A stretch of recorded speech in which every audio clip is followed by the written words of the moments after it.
Hola, ¿cómo andan? Bienvenidos, bienvenidas a esta tercera edición de DTV, donde vamos ya cerrando un poco el trabajo parlamentario, viendo las repercusiones que tuvieron los encuentros, las reuniones de comisión. Hoy un día con mucha intensidad política. Recién estábamos compartiendo la reunión de comisión de discapacidad, donde hubo dictamen para la lengua de señas, para el reconocimiento de la lengua de señas, y es un gran triunfo de las organizaciones de la sociedad civil. Pero también estamos viendo aquí justamente lo que pasó más temprano en la comisión, en el plenario de las comisiones de Recursos Naturales y Ambiente Humano, junto con la de Presupuesto y Hacienda, y también la de Ganadería y Agricultura, porque están discutiendo ley de humedales. No llegaron a ponerse de acuerdo con dictaminar hoy. Había mucha expectativa en las inmediaciones de la Cámara, con una gran movilización de organizaciones de todo el país, pero no lograron llevarse el dictamen para ya poder debatir el proyecto en el recinto. Sí hubo un acuerdo y se comprometieron los presidentes de las tres comisiones en reunirse nuevamente el jueves próximo a la misma hora, a las 10, aquí en el anexo C, para finalmente dictaminar. Hay un gran consenso, tienen los votos, tienen las firmas desde el oficialismo y también desde otros bloques opositores, pero quieren convencer a Juntos por el Cambio que se sumen a este proyecto que ya había sido consensuado en el 2020 con muchos diputados de Juntos por el Cambio que estaban en su momento en la Comisión de Recursos Naturales. Ahí hay una tensión, entonces intentan ponerse de acuerdo para que tenga un dictamen único, para que lleguen todos los diputados y diputadas al día de la sesión acompañando esta ley, que lo que hace es reconocer determinados territorios como humedales, hace además un listado y articula con las provincias recursos económicos para la precaución y prevención del deterioro de estos humedales, que representan alrededor del 21% de todo el territorio argentino. Vamos a hablar de este tema porque fue muy, muy importante. Tuvieron 3 horas y media de debate y después estuvieron también ahí resolviendo cómo seguir en la próxima semana, que ya les anticipo va a ser muy intensa con muchas comisiones. Vamos a hablar con el diputado Ramiro Fernández Patri del Frente de Todos de Formosa, y también con Romina del Pla, que fue una de las que conversó hoy, habló en el plenario de las comisiones.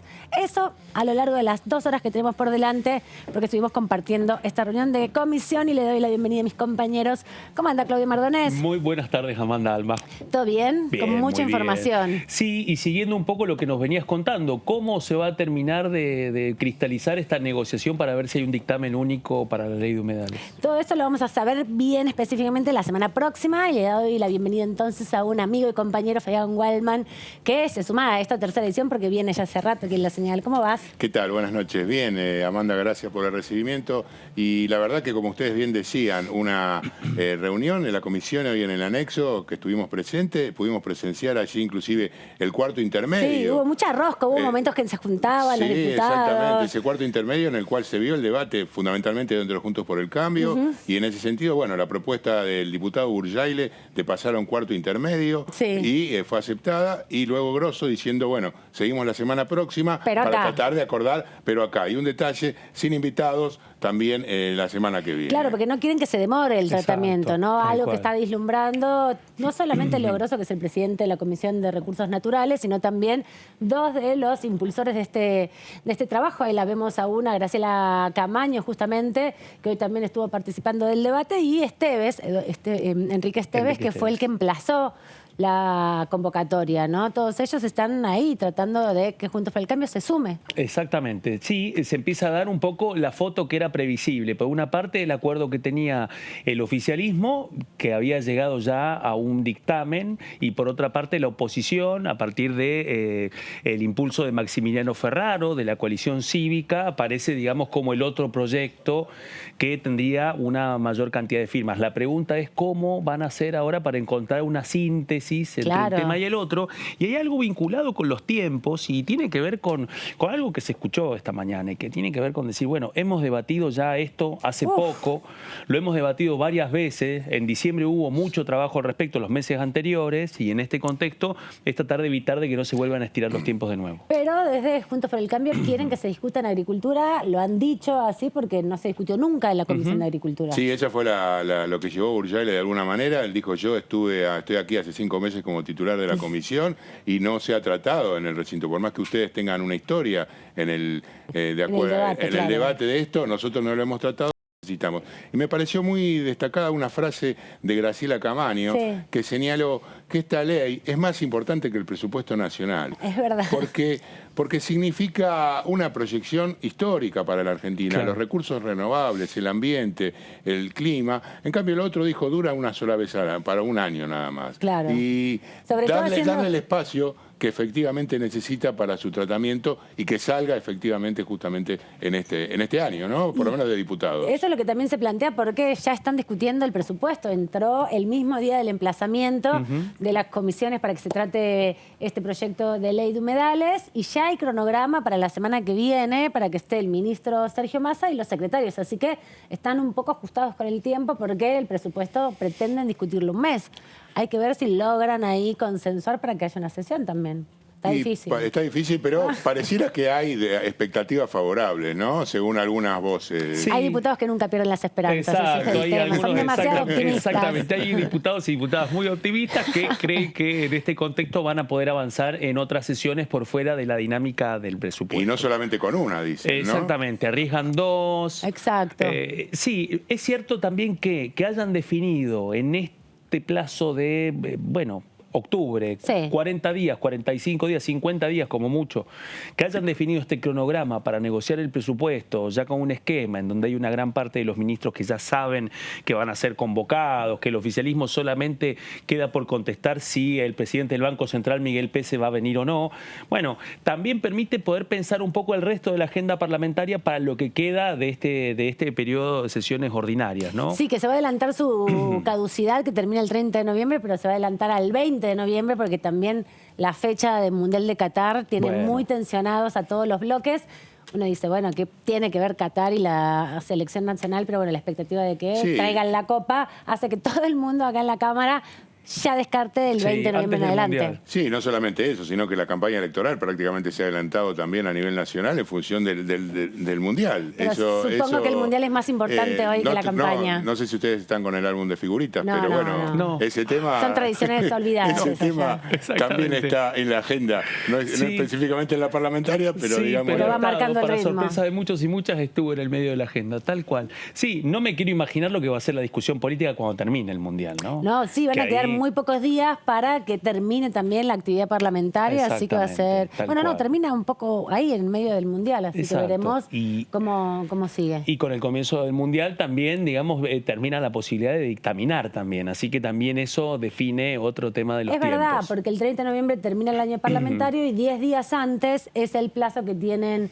diputados y senadores, en este caso en ambas cámaras, para poder seguir discutiendo. En relación a la agenda que se abre a partir de este cuarto intermedio que se tomó en la Comisión de Presupuesto y Hacienda, Recursos Naturales y también Ganadería y Agricultura, hay también ahí una serie de actividades pendientes, porque se le llega a dar media sanción a la Cámara de Diputados, luego pasa la bocha a la Cámara de Senadores, y ahí también es el único lugar donde podemos decir hasta hoy se había aprobado algo vinculado a los humedales, pero quien lo llevó adelante es Pino Solanas, que murió y no es más senador además. Tal cual, totalmente. Bueno, yo creo que con este caso específico, con este plenario que parece tan ambicioso en sus objetivos y en sus tiempos, posiblemente también se ordene, si prospera y llega al recinto, parte del debate en el Senado, ¿no? O sea, si de acá a fin de año, si de acá a que termine todo este periodo de sesiones ordinarias, la Cámara de Diputados termina de sintetizar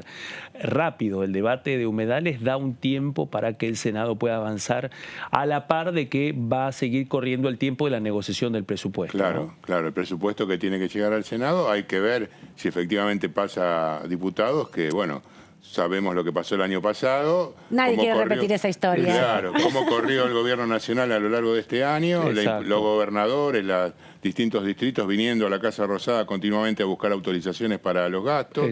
Y una dependencia constante.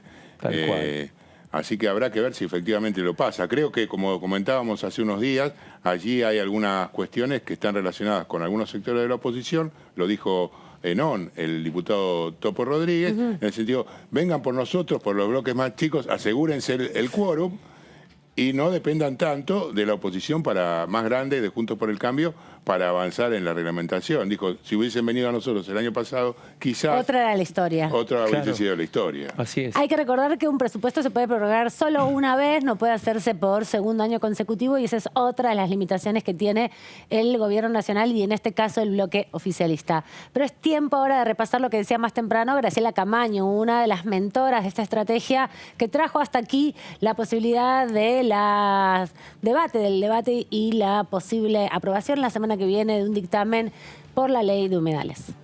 Este es el mapa de la desertificación en la República Argentina. Se los muestro, esta es con una visión de la que a mí me gusta, que es una visión de la Argentina oceánica, y este es de la Argentina continental. Como pueden observar, y a mí por lo menos esto me choquea, prácticamente todo es marrón. Cuando miran Uruguay, Paraguay, se ve un poco más de verde. Todo marrón. ¿Saben por qué? Porque Argentina tiene el 72% del territorio desertificado. Nosotros somos un país árido y semiárido. ¿Qué consecuencias trae la desertificación? Bueno, en principio les comento que en nuestro país afecta alrededor del 30% de la población. O sea, hay un 30% de los argentinos que sufren el proceso de desertificación que tiene la República Argentina, que tienen que abandonar sus tierras, que están sometidos a un proceso de pobreza, de marginalidad. Hay un desequilibrio territorial, ambiental. Esto afecta la calidad de vida de las personas. Por supuesto que sabemos cuáles son las causas. El sobrepastoreo, la deforestación, las prácticas de agricultura no sostenibles, los incendios repetitivos, la introducción de fauna exótica y de flora exótica, el uso del petróleo, el aumento de la producción ovina para explotación de la lana, el uso inadecuado del suelo y del agua y los eventos naturales extremos, como por ejemplo las erupciones volcánicas. También la insuficiencia tecnológica, porque por supuesto que el proceso de desertificación que sufre el planeta, otros países los pueden abordar de otras maneras.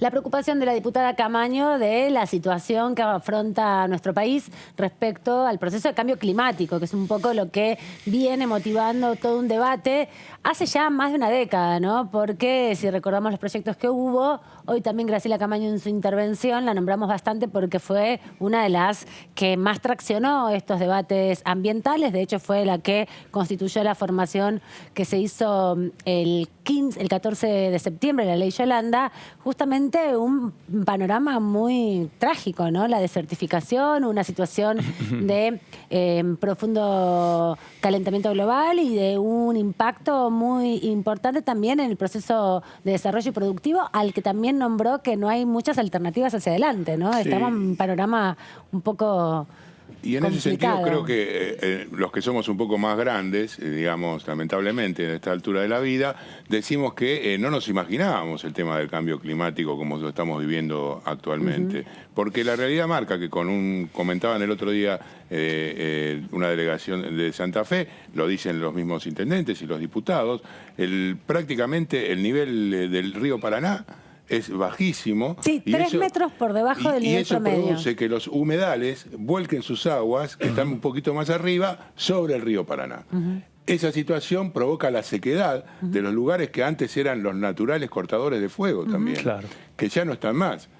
Y no solamente eso, sino que se espera un verano muy seco y muy cálido, con lo cual las posibilidades de que esta situación se vuelva a repetir es a nivel, no solamente de las islas, sino comentaban a nivel de las rutas. Directamente en las banquinas, que se incendia por el calor. Por el calor, claro. Es una posibilidad latente. Así que ahí están negociando también todo lo que tiene que ver con el Sistema Nacional del Fuego, la posibilidad de que haya más cercanía en la resolución de estos problemas y el ataque a estos focos ígneos que indudablemente muchos son por causas naturales y se sabe algunos son provocados. Y también pensar en relación a los acuerdos que se puedan llegar para el jueves, porque se rumorea fuerte que Juntos por el Cambio podría ir con su propio dictamen. Exactamente.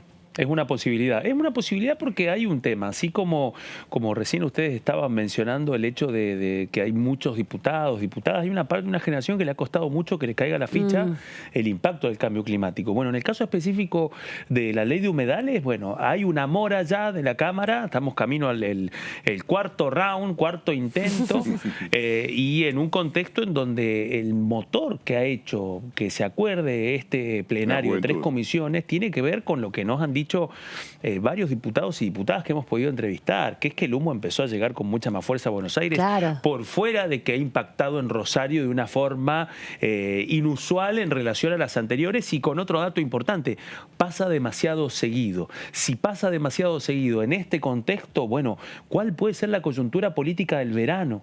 Y eso también en un contexto en donde, aún avanzando en un debate acelerado para poder llevar al recinto un acuerdo posible sobre la ley de humedales, también la pregunta es ¿cuánto tiempo se va a demorar el Estado, el Ejecutivo, en tomar ese guante para afrontar el escenario del verano también en términos del Sistema Nacional de Manejo del Fuego, las tareas que tiene todo el Sistema Nacional de Gestión de Riesgo, digamos, que viene de atravesar los últimos 3 o 4 años con un escenario de alerta máximo durante verano tras verano, digo?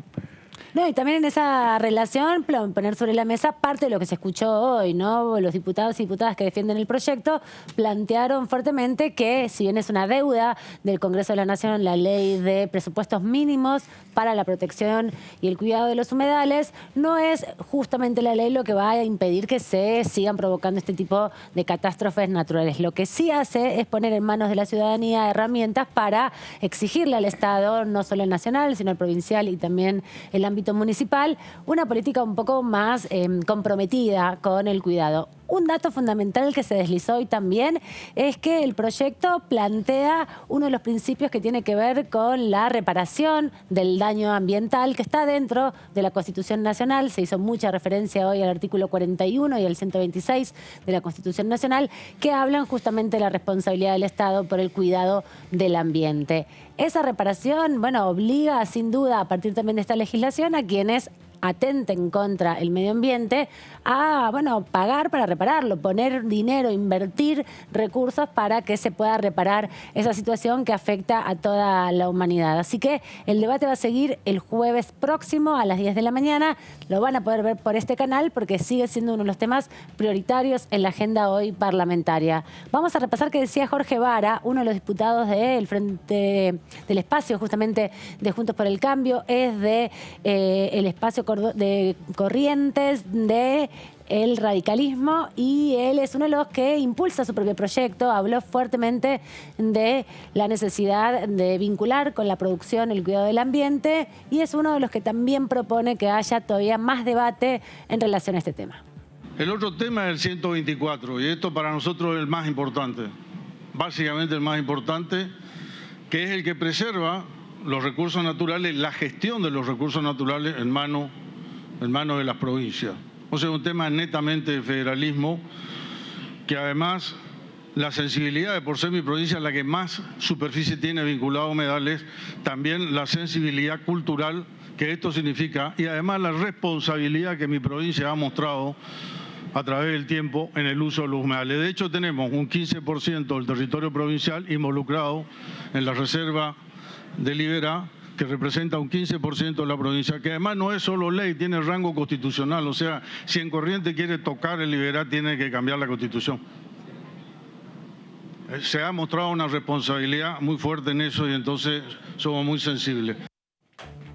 Sí, sin duda la sensibilidad es algo que atraviesa siempre el debate parlamentario y atraviesa también la discusión sobre los recursos naturales, ¿no? Hay, como bien decían ustedes, miradas diferentes, generaciones diferentes que tratan también de, bueno, poner su experiencia y su preocupación respecto a algo que requiere una acción colectiva, no hay una acción individual que pueda mitigar el impacto. Sí, y desde ese lugar la participación de la juventud en muchas de estas organizaciones sociales que estuvieron hoy presentes aquí había fue muy una importante. Abejita hoy, había alguien, bueno, por dragueado ejemplo, de abeja. Sí, sí, había muchas performances, Sí. muchos chicos disfrazados, remeras con colores, carteles hechos. Creo que eso también marca la impronta, lo que hablábamos de alguna manera allá de la diferencia entre las distintas edades, ¿no? Y desde ese lugar creo que viene a rejuvenecer, así como fue con la ley del aborto legal, seguro y gratuito, la participación juvenil y de estos niveles, inclusive se pintaban con glitter, o sea, sí, había de todo en esta... Hoy hubo una marcha muy importante acá en las inmediaciones del Congreso y se fueron un poco con las manos vacías porque había expectativa, vinieron de muchos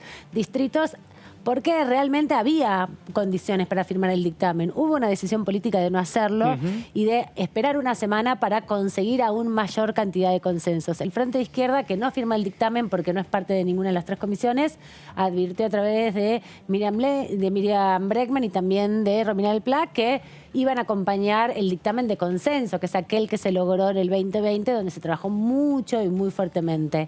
También los bloques provinciales, que algunos sí tienen representación en algunas de las comisiones, ya anticiparon que van a acompañar. Los que no estuvieron fueron los libertarios, que no sabemos cuál es, en definitiva, su posición pública, más allá de las notas que puedan ir dando, respecto al tratamiento de este tema, a ver si acompañarían o no acompañarían el debate. Eso se va a conocer entonces el día de la sesión. Sí, y creo que parte de eso también va a quedar más de manifiesto la semana próxima, porque así como nos decía Fabián, el tema de este termómetro a partir de quienes iban con mucha expectativa para esperar de que hubiera un dictamen, es muy posible que la semana que viene tengan una presencia mucho más activa precisamente, porque uno de los debates en las organizaciones sociales y en las organizaciones ambientales es acompañar esta oportunidad con mucha más fuerza y con una característica particular, y tiene que ver que el debate sobre los humedales con el correr de las semanas va sumando cada vez más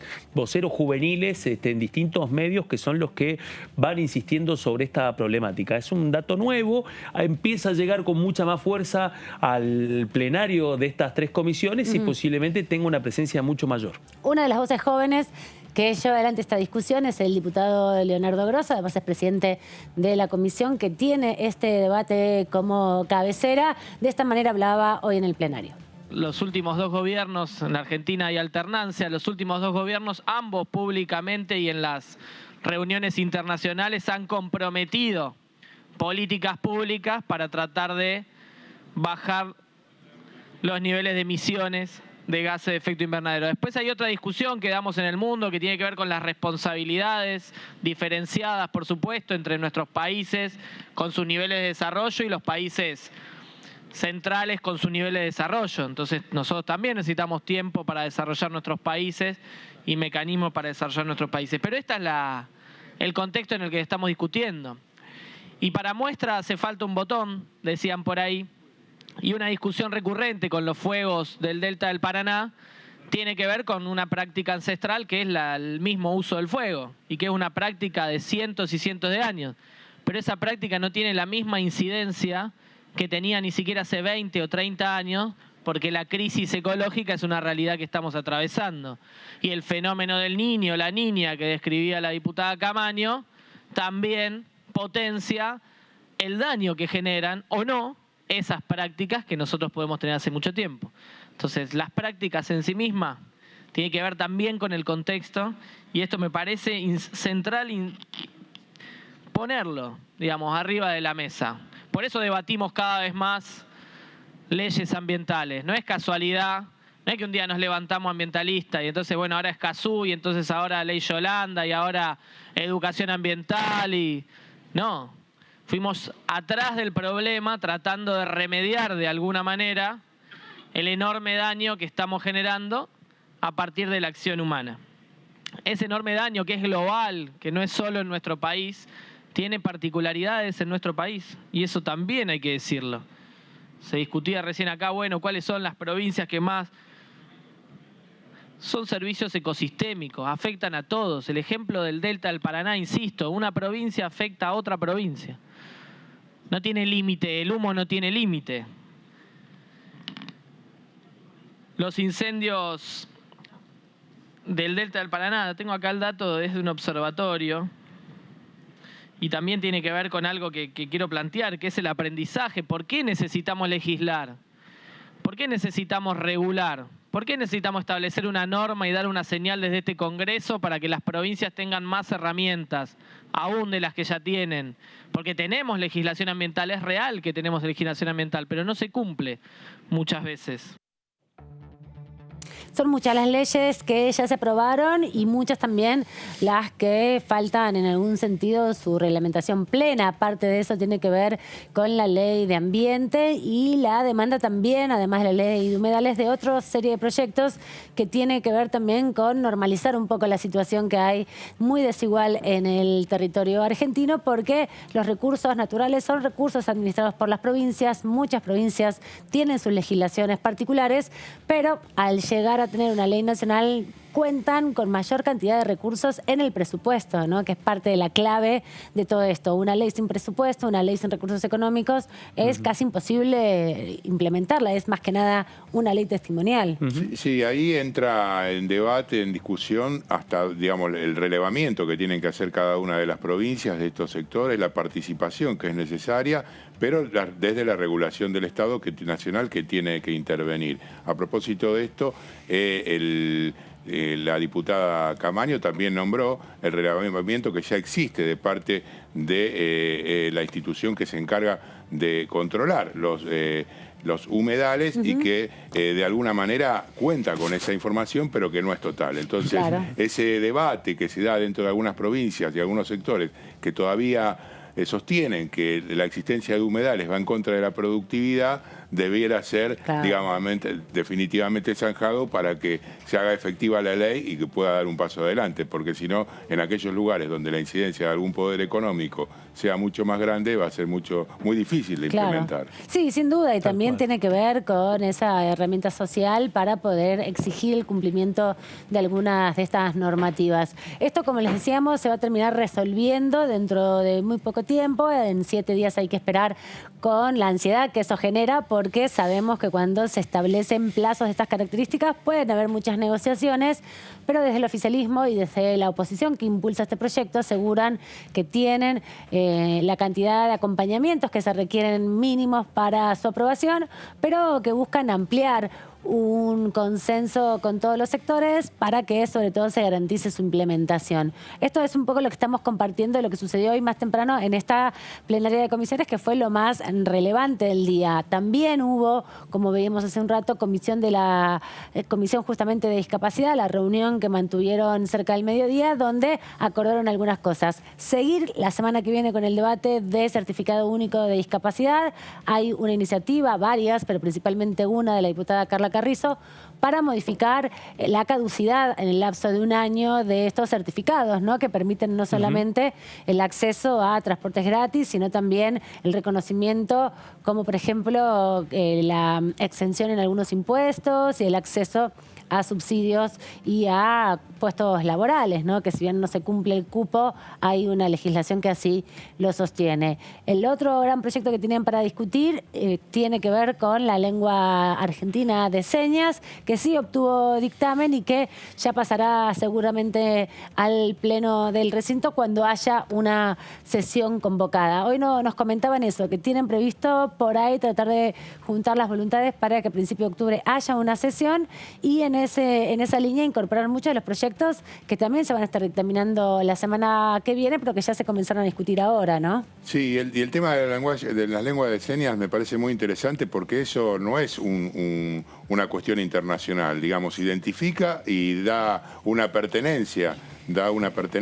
a colectividad. Claro, no, y además reconoce parte de un esquema de comunicación que es principalmente desarrollado por las personas sordas en un intento de comunicarse con una característica, ¿no? Son lenguas que son como el lunfardo, muy propias de cada lugar, no son universales, ¿no? Sí, es así. Eso es lo más importante. Es así, y recordemos que aquí en la Ciudad de Buenos Aires tenemos una de las escuelas más antiguas, la primera de América Latina, la Escuela Airolo, que está en el barrio de Villa Devoto, y que realmente tiene una comunidad muy importante. Miembros de esa comunidad tienen pasaron por el colegio, me comentaban el otro día, 85 años, uno que sigue perteneciendo a la comunidad del Airola. Claro, es muy importante. Por eso celebramos que se haya dictaminado y que encare ese proceso ya para convertirse en una media sanción próximamente.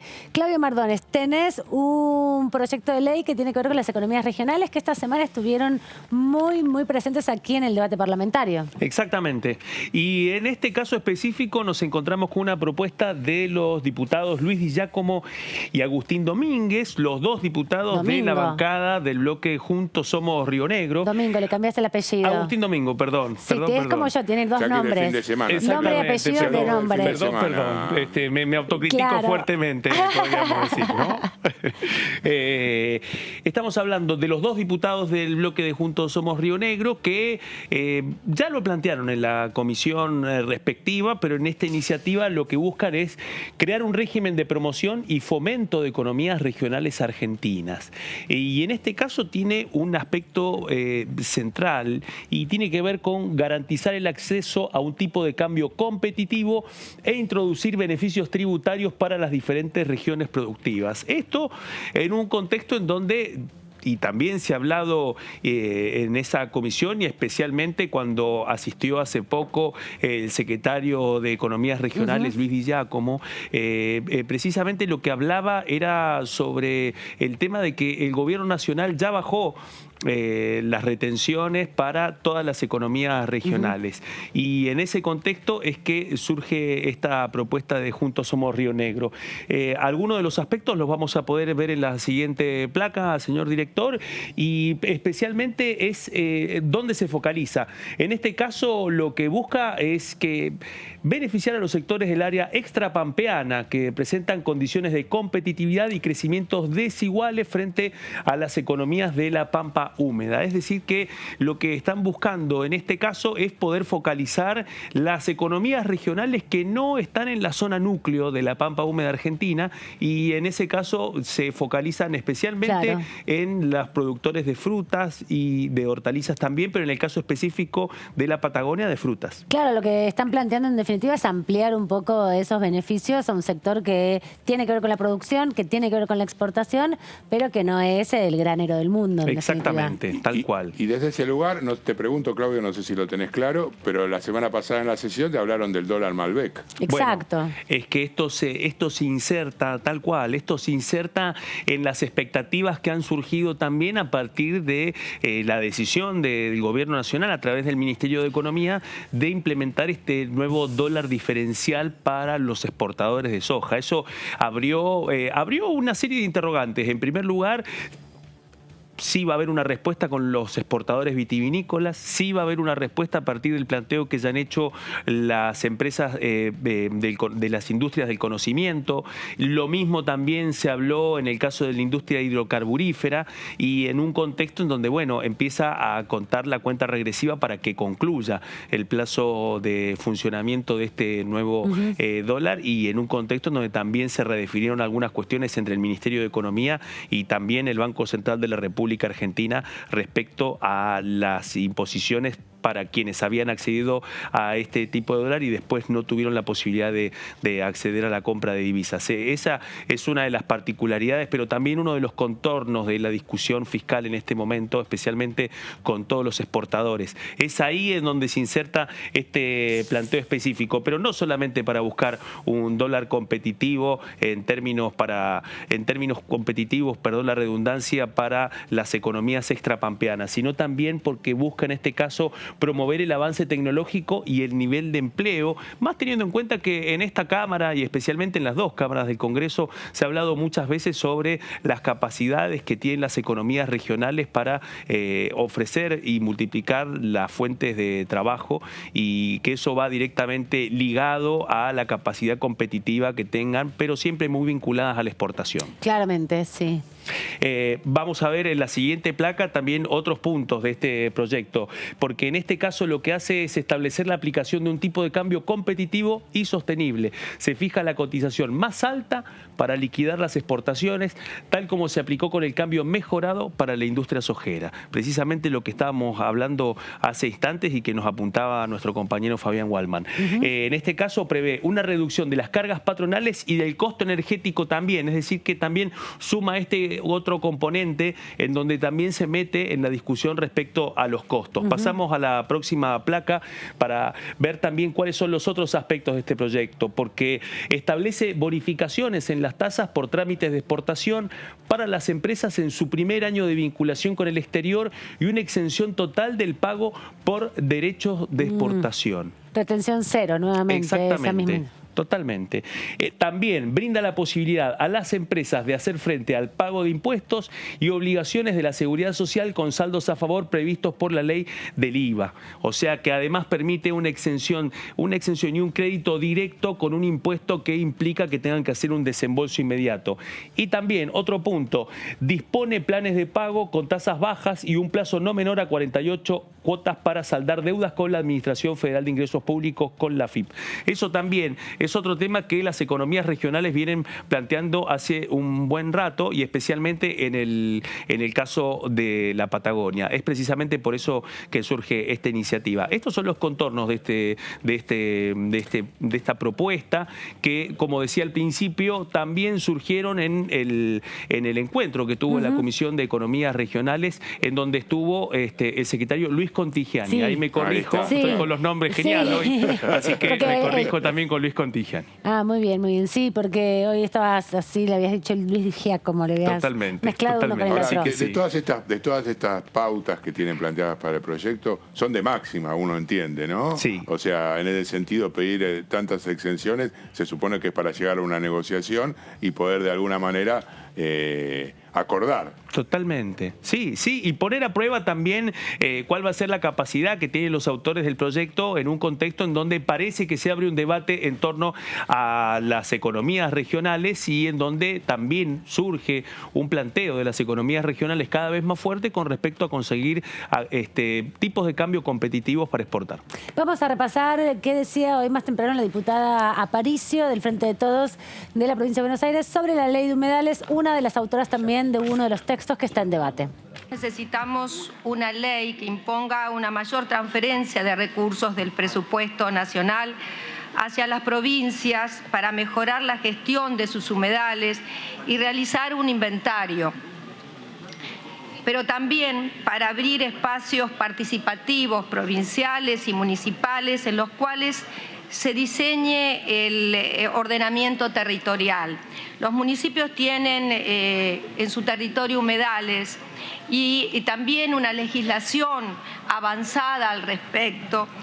Por eso es importante que se los tenga en cuenta, como en el caso del distrito del San Fernando, un distrito al cual yo pertenezco y desde el año 2000 fue declarado por la UNESCO Reserva de Biosfera del Delta de Paraná en sus 950 kilómetros cuadrados, con una zona núcleo, una zona de mitigación o de amortización y una zona productiva sustentable, y es revisada cada 10 años y a partir de allí las revisaciones que hemos tenido de la UNESCO nos siguen dando esa certificación.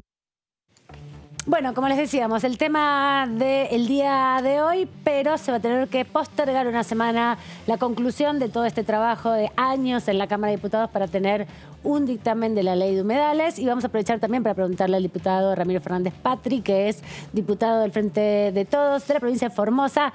Él es el presidente de la Comisión de Economías Regionales, veníamos hablando de eso. Pero bueno, algo te tengo que preguntar de humedales, que es el tema de la jornada. ¿Cómo anda, diputado? Muy bien. Estuvimos participando de la comisión conjunta. Nosotros yo vengo de una provincia como Formosa, que venimos con una visión muy clara de que ambiente y producción son dos caras de una misma moneda.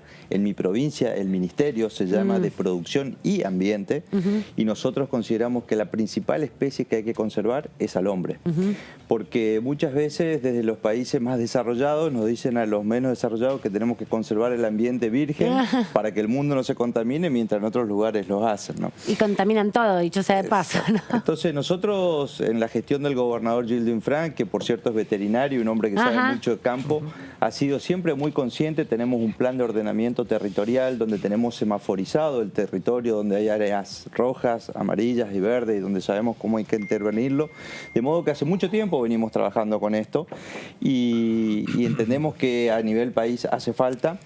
Como también entendemos de que la ley de humedales no va a solucionar el principal problema que hoy nos apura, digamos, a tratar la ley, que son la quema de los campos en la zona del delta. Es decir, para eso hay otra ley, que es la ley del manejo del fuego. Lo que sí sabemos es que lo que tenemos que hacer es cuidar los humedales, producir de una manera sustentable. Probablemente acá lo que está pasando es que hay algunos productores que por cultura se utiliza la quema de los campos para que también haya rebrote. Y a nosotros, por ejemplo, es algo que lo hemos visto durante muchos años. Yo de chico lo he visto.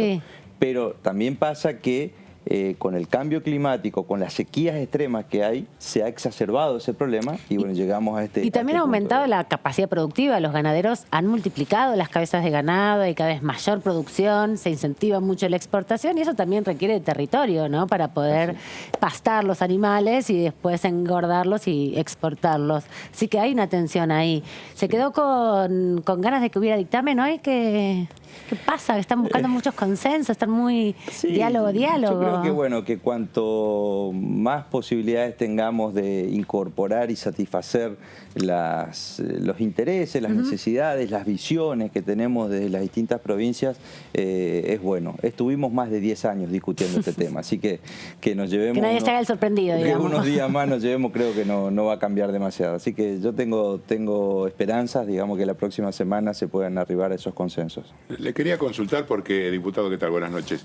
Hubo una mención que hizo el diputado radical Vara a la provincia de Formosa. Justamente dijo, el gobernador Gildo Infran anunció que había litio en la provincia y seguramente dijo, eso está en humedales. Como haciendo, no en humedales, como haciendo, digamos, una visión negativa de lo que podía llegar a significar la ley. No sé si lo dijo exactamente en ese sentido, porque bueno, él lo que quiso decir es que si hay litio es porque hay humedales. Es decir, porque hubo agua. A diferencia de lo que le pasa a los correntinos, que tienen muchos humedales, pero al menos todavía no han descubierto el litio. Lo que ha pasado en la provincia de Formosa, como usted bien lo dice, una noticia fantástica que nos dio el gobernador esta semana es que se descubrió en el oeste de la provincia, donde tenemos yacimientos petrolíferos, que en los yacimientos petrolíferos donde nosotros extraemos el petróleo, sale un petróleo que el 90% de eso viene con agua. Y en esas perforaciones, hace más de un año y medio se venían haciendo investigaciones por parte del Estado provincial, por cierto, porque también hay que recalcar que en la etapa de exploración uno tiene pocos amigos, nadie quiere venir a invertir en algo que todavía no sabemos si va a dar ganancias. Bueno, ahí estuvo el Estado provincial invirtiendo en este tiempo y ahora hemos confirmado que existe litio en Formosa y lo que ya también anunció el gobernador es una fábrica piloto por parte del gobierno provincial con la empresa Repsa junto a YPF para empezar a hacer la extracción de este mineral y bueno, sin dudas que nos va a dar unas amplias posibilidades ser parte de esta cuenca de litio en la Argentina, ¿no? Claro, porque ahora está YPF Litio también como unidad de negocio, en definitiva, para ese trabajo. Exactamente, y bueno, con la visión de YPF Litio también de no solo seamos productores minerales, sino que le agreguemos valor y que, bueno, anunciaron acá en La Plata la fábrica donde vamos a hacer agregado e industrialización de ese producto, que es en definitiva lo que nosotros como formoseños siempre hemos dicho, el agregado de valor de las materias primas en el lugar donde se producen y que, bueno, es lo que aspiramos a poder hacer en Formosa también. Tenemos una reciente universidad, que es la Universidad Provincial de Laguna Blanca, donde se van a formar recursos humanos y seguramente este anuncio del gobernador va a ser de que podamos hacer carreras especializadas en eso. Nuestro gobernador junto con los 10 del Norte Grande se van este fin de semana a Estados Unidos y para nosotros, bueno, parte de la agenda de él va a ser seguramente la búsqueda de inversiones para este nuevo hallazgo en la provincia de Formosa también. Diputado, se ha hablado sobre Formosa. Formosa ha ocupado la agenda esta semana, pero también hubo otro tema que salió de Formosa, especialmente a partir de lo que dijo el senador José Mayans, en un contexto en donde ha vuelto a tomar mucha más fuerza el debate en torno a la suspensión de las PASO. Y también, por una parte, el gobernador Capitanich planteó el tema de invitar al Ejecutivo a discutir el tema vinculado por el tema de los costos. También lo dijo el senador José Mayans. Venimos de días en donde hasta el presidente Alberto Fernández dijo que no estaba de acuerdo, pero que entendía de que el debate estaba. También lo hizo el gobernador bonaerense Axel Kicillof. ¿Cómo lo están viendo, especialmente en la provincia de Formosa? Y si usted cree que en algún momento antes de fin de año va a surgir la posibilidad de que vuelva a debatirse este tema o no. Bueno, las PASO nacieron en el año 2011 y creo que hemos tenido ya experiencia suficiente. En algunos casos ha sido necesaria, en algunos casos no hemos ido a las PASO, pero sin tener un contrincante que competir, exactamente, como en general nos pasa a nosotros cuando somos candidatos a diputados nacionales. Recordemos que las PASO en las provincias solamente va para cargos nacionales. Claro. Los cargos provinciales, en el caso de mi provincia, tenemos la ley de lemas, con lo cual tiene otro esquema.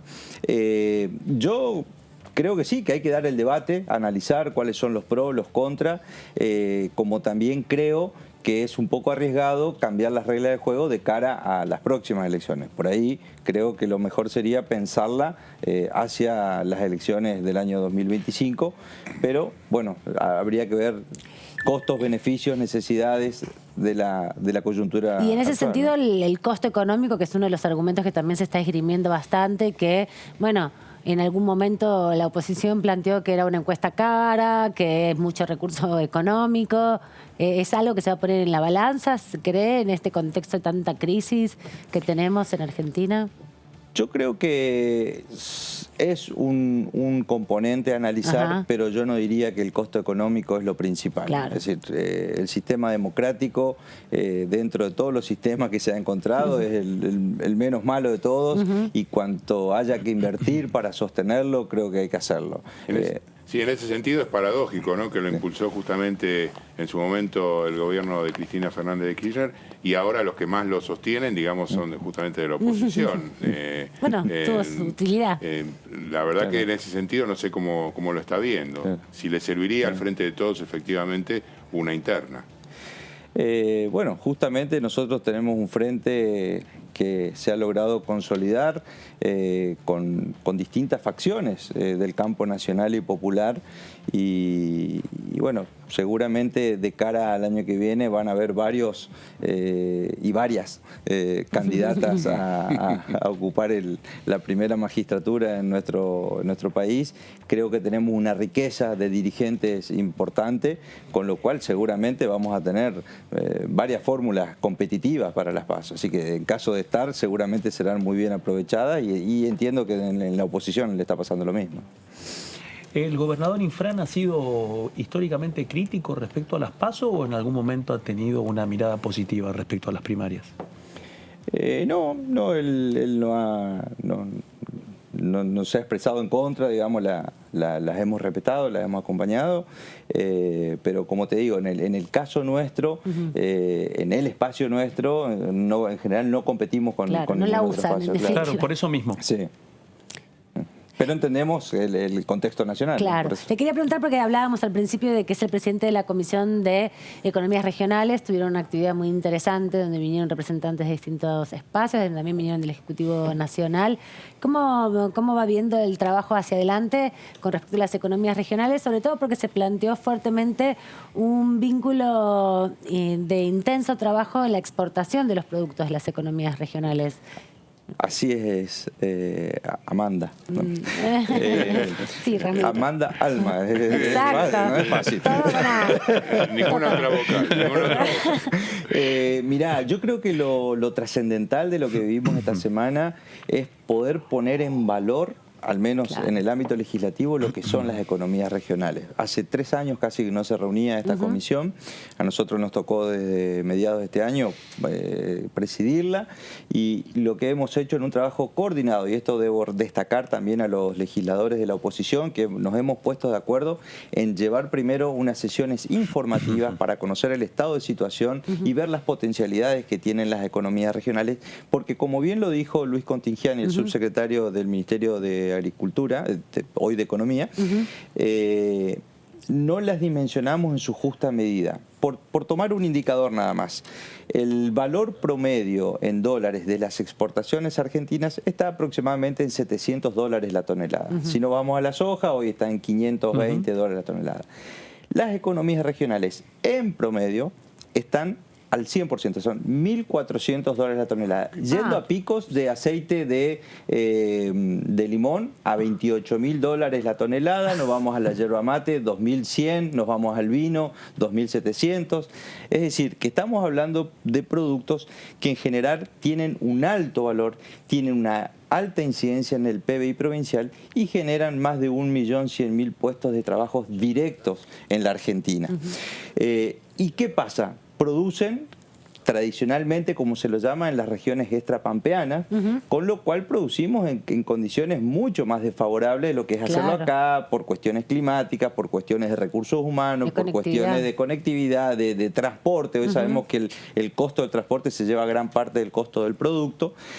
Entonces, en ese sentido, hay legisladores, tanto oficialistas como opositores. Ustedes estuvieron recién leyendo o presentando uno de los proyectos del diputado Di Giacomo, hay otros, del diputado Selva, del diputado Frigerio, bueno, hay varios proyectos que lo que nosotros lo estamos haciendo es analizándolos a todos tienen medidas positivas. El Ejecutivo está trabajando en un proyecto de ley específico para el sector y lo dijo Luis Contingiani. Es para promover las economías regionales en definitiva. Claro, porque, a ver, las retenciones que se cobran, lo que siempre se busca es que las economías regionales puedan tener una retención menor. Claro.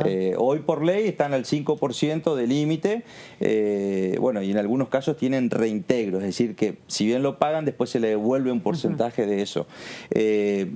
Otra de las medidas que se piden es, y que también lo anunció Contingiani, un dato importante. Para la ley de agrobioindustria, que es la que se está por tratar, nosotros hicimos gestiones para que puedan incorporar algunos artículos que tengan que ver con las economías regionales. Entre eso hay algunas modificaciones que ojalá lleguemos a los consensos necesarios para que, por ejemplo, le demos la potestad al Poder Ejecutivo para que aumente el mínimo no imponible en cargas patronales para los productos de las economías regionales. Ejemplo, un productor que tiene que pagar un sueldo de 100.000 pesos, hasta 17.000 pesos no paga cargas patronales, paga a partir de ahí. Bueno, se le reduce un poco, en definitiva, el margen de lo que tiene que pagar. Lo que esta medida le daría al Poder Ejecutivo la potestad de aumentar ese mínimo no imponible para que tenga más beneficio todavía, el menor costo, por así decirlo, el productor de las economías regionales. Bueno, también se hablan de los reintegros a los impuestos que pagamos cuando exportamos, a los derechos de exportación. Bueno, esos son algunos de los puntos que hemos logrado que se incorporen en este proyecto que se va a tratar en estos días. También escuchábamos esta semana con la reunión que planteaban la importancia que tiene el sello de calidad, ¿no? De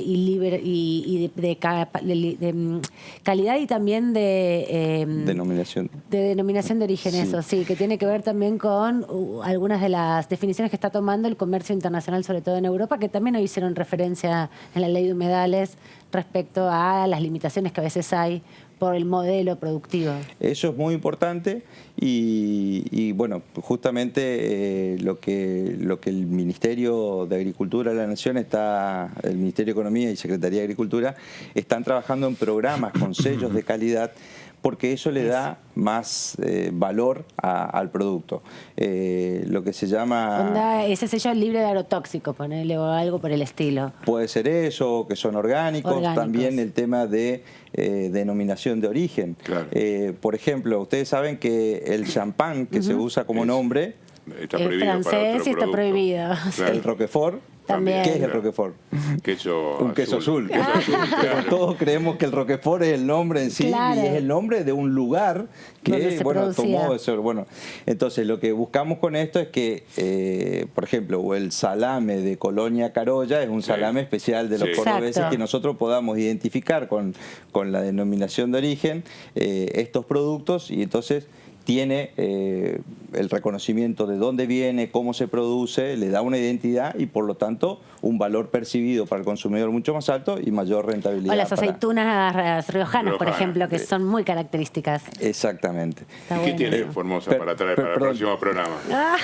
Bueno, pomelo. nosotros producimos pomelo, hacemos jugo de pomelo, bueno, vamos a traer litio, hacemos algodón, hacemos arroz, hacemos pacú de criaderos. Nosotros tenemos producción de búfalos, por ejemplo. Wow. Se diversificó muchísimo la producción ganadera en Formosa. Por cierto que la frontera ganadera se extendió hacia el norte y eso, más las obras de infraestructura que hicimos nosotros en camino. Los bajos mediterráneos también, ¿no? ¿Cómo? Los bajos mediterráneos también están allí trabajando.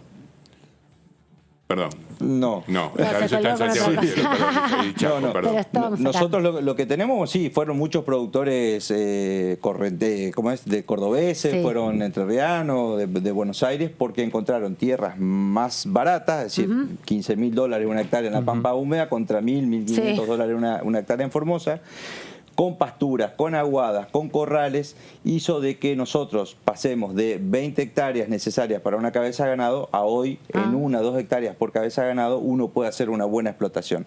Bueno, eso hizo que nuestra genética ganadera haya mejorado muchísimo y se diversificó. Como te digo, no solamente ganado bovino, se hacen búfalos, se hace porcino, se hace caprino.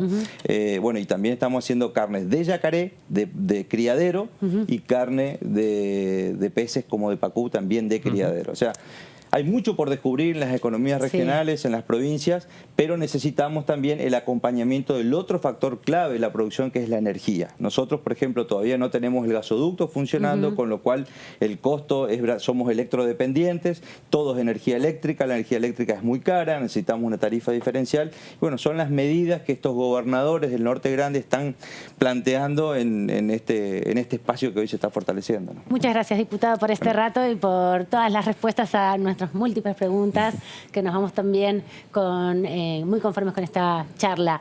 Nosotros rápidamente nos vamos entonces a una pausa y volvemos enseguida.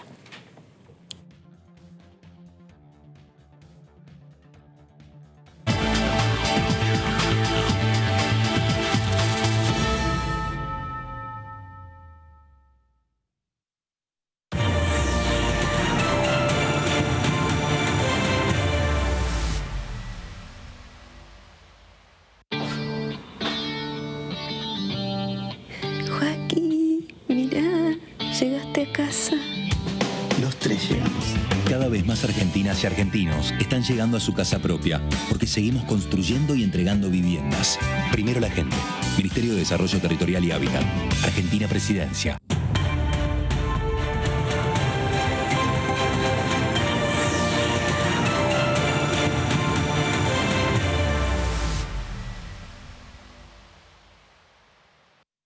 ¿Qué diferencia hay entre la Cámara de Diputados y la Cámara de Senadores?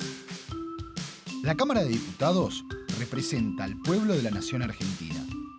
Esto significa que las provincias más grandes y con mayor cantidad de habitantes tienen muchos más diputados que las provincias más pequeñas. La manera de establecer las cantidades es proporcional. La Cámara de Senadores representa a las provincias. Cada provincia envía 3 senadores al Congreso Nacional. El total de senadores es 72, dado que las provincias argentinas son 24. Este es un número fijo. Por ejemplo, la provincia de Buenos Aires cuenta con 70 diputados nacionales y la provincia de Tierra del Fuego con 5. Pero tanto la provincia de Buenos Aires como la de Tierra del Fuego cuentan con 3 representantes cada una en el Senado de la Nación. Cada 2 años, el Congreso Nacional renueva la mitad de sus diputados y 1/3 de sus senadores nacionales. El mandato de los senadores es de 6 años, mientras que el de los diputados es más breve, dura solamente 4 años.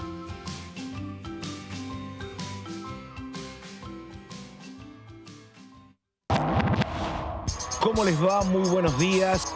Hola, ¿cómo va? Hola, ¿cómo les va? Bienvenidos a DTV, a la segunda edición. ¿Qué tal? ¿Cómo están? Bienvenidos, bienvenidas a esta tercera edición de DTV.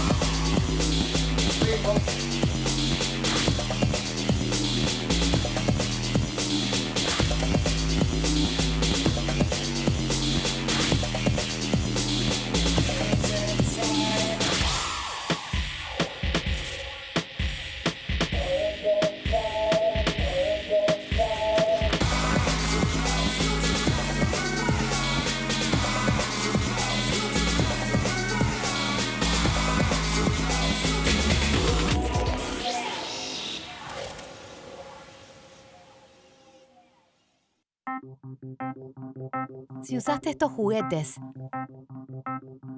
si entendés estas imágenes, o si en tu casa había una así, podría ser uno de los nietos o nietas que buscamos. Siempre es mejor saber. Si naciste entre 1975 y 1983 y tenés dudas sobre tu identidad, comunícate con Abuelas de Plaza de Mayo. Argentina te busca.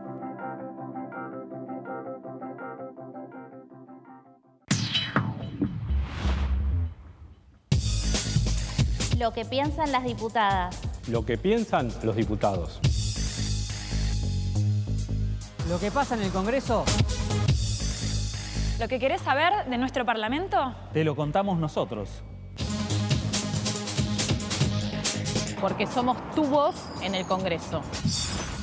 DTV, el periodismo en el Congreso. La tasa de empleo de mujeres alcanzó el 46,4%, la más alta desde 2003.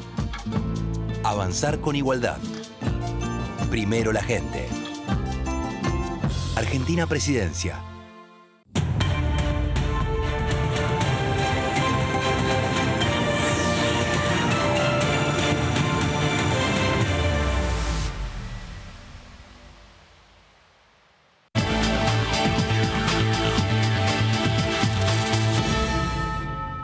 Seguimos aquí en la tercera edición de DTV repasando la actividad parlamentaria y también las actividades que se desarrollan que no forman parte de las comisiones. Y esa es una de las actividades que nos convoca ahora nuestro móvil y ahí está nuestra compañera Sofía Raimundes.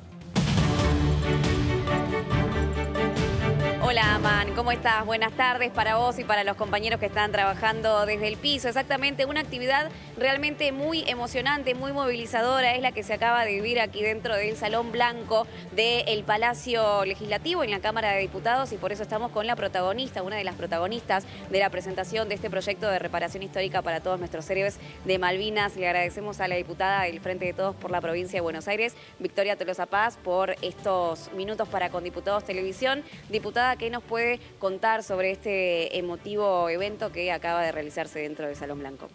Bueno, muy buenas tardes, ya noche. La verdad que sumamente emocionada por ser parte de un día histórico que busca reparar años de olvido en materia de derechos de los excombatientes, de nuestros héroes de Malvinas, en un proyecto de ley de autoría junto con el diputado Aldo Leiva, el primer diputado nacional excombatiente que tiene esta casa, y que busca tratar de reparar los años de olvido, ¿no? Los excombatientes de Malvinas, no solamente desde el año 82 hasta el 92 no tuvieron ningún tipo de resarcimiento en materia económica, sino que fueron parte justamente de una sociedad y de una Argentina y el Estado Nacional que olvidó lo que había pasado y que durante 10 años, hasta la llegada de la primera pensión graciable, la vida de ellos, como lo vimos y lo cuentan no solamente las estadísticas, sino las historias de vida de sus familiares, fue realmente cuesta arriba. Luego vinieron otros años en donde esa pensión graciable ínfima, pasamos a tener una pensión honorífica, que es la que hoy tienen como herramienta económica después de haber ido a la guerra, siendo simples soldados conscriptos, cumpliendo el servicio público, la carga pública de ser justamente los colimbas, los que mandamos a la guerra como país y que durante 10 años el Estado argentino les negó todo tipo de, no solamente reconocimiento moral y ético, sino fundamentalmente económico. Así que un proyecto de ley que busca reparar esos 10 años. Son 104 jubilaciones mínimas las que solicitamos al Estado Nacional puedan ser otorgadas a quienes tienen esta característica justamente de ser soldados exconvictos que fueron a la guerra entre el 2 de abril y el 14 de junio del 82. Para ellos o para sus derechohabientes, en el caso lamentablemente que en este tiempo de 40 años de Malvinas hayan perdido la vida, pero claramente dejaron en el camino a una viuda, a un hijo o a una hija, y esos 10 años creemos que le corresponde tanto a ellos como a quienes lamentablemente han padecido la ausencia del Estado. Así que un proyecto de ley que acompañan más de 20 diputados nacionales y que estamos convencidos que en materia presupuestaria y económica es totalmente loable poder concluirlo y llevarlo adelante. ¿Cómo anda, diputada Tolosa Paz? Amanda Alma la saluda desde aquí, desde el estudio. Un gusto poder conversar con usted en este contexto tan importante. Quería preguntarle si este proyecto también alcanza a los soldados conocidos como TOAS, que venían reclamando durante tantos años el reconocimiento como excombatientes, que si bien no tuvieron que combatir directamente en Malvinas, sí fueron trasladados a la zona y estaban en zona de reserva, como se conoce, porque venían hace muchos años tratando de amplificar esa discusión, porque sin duda los afectó también muchísimo en su vida personal y particular haber sido movilizados y ser parte de esa situación tan compleja que fue confrontar de una manera tan desigual en la guerra de Malvinas.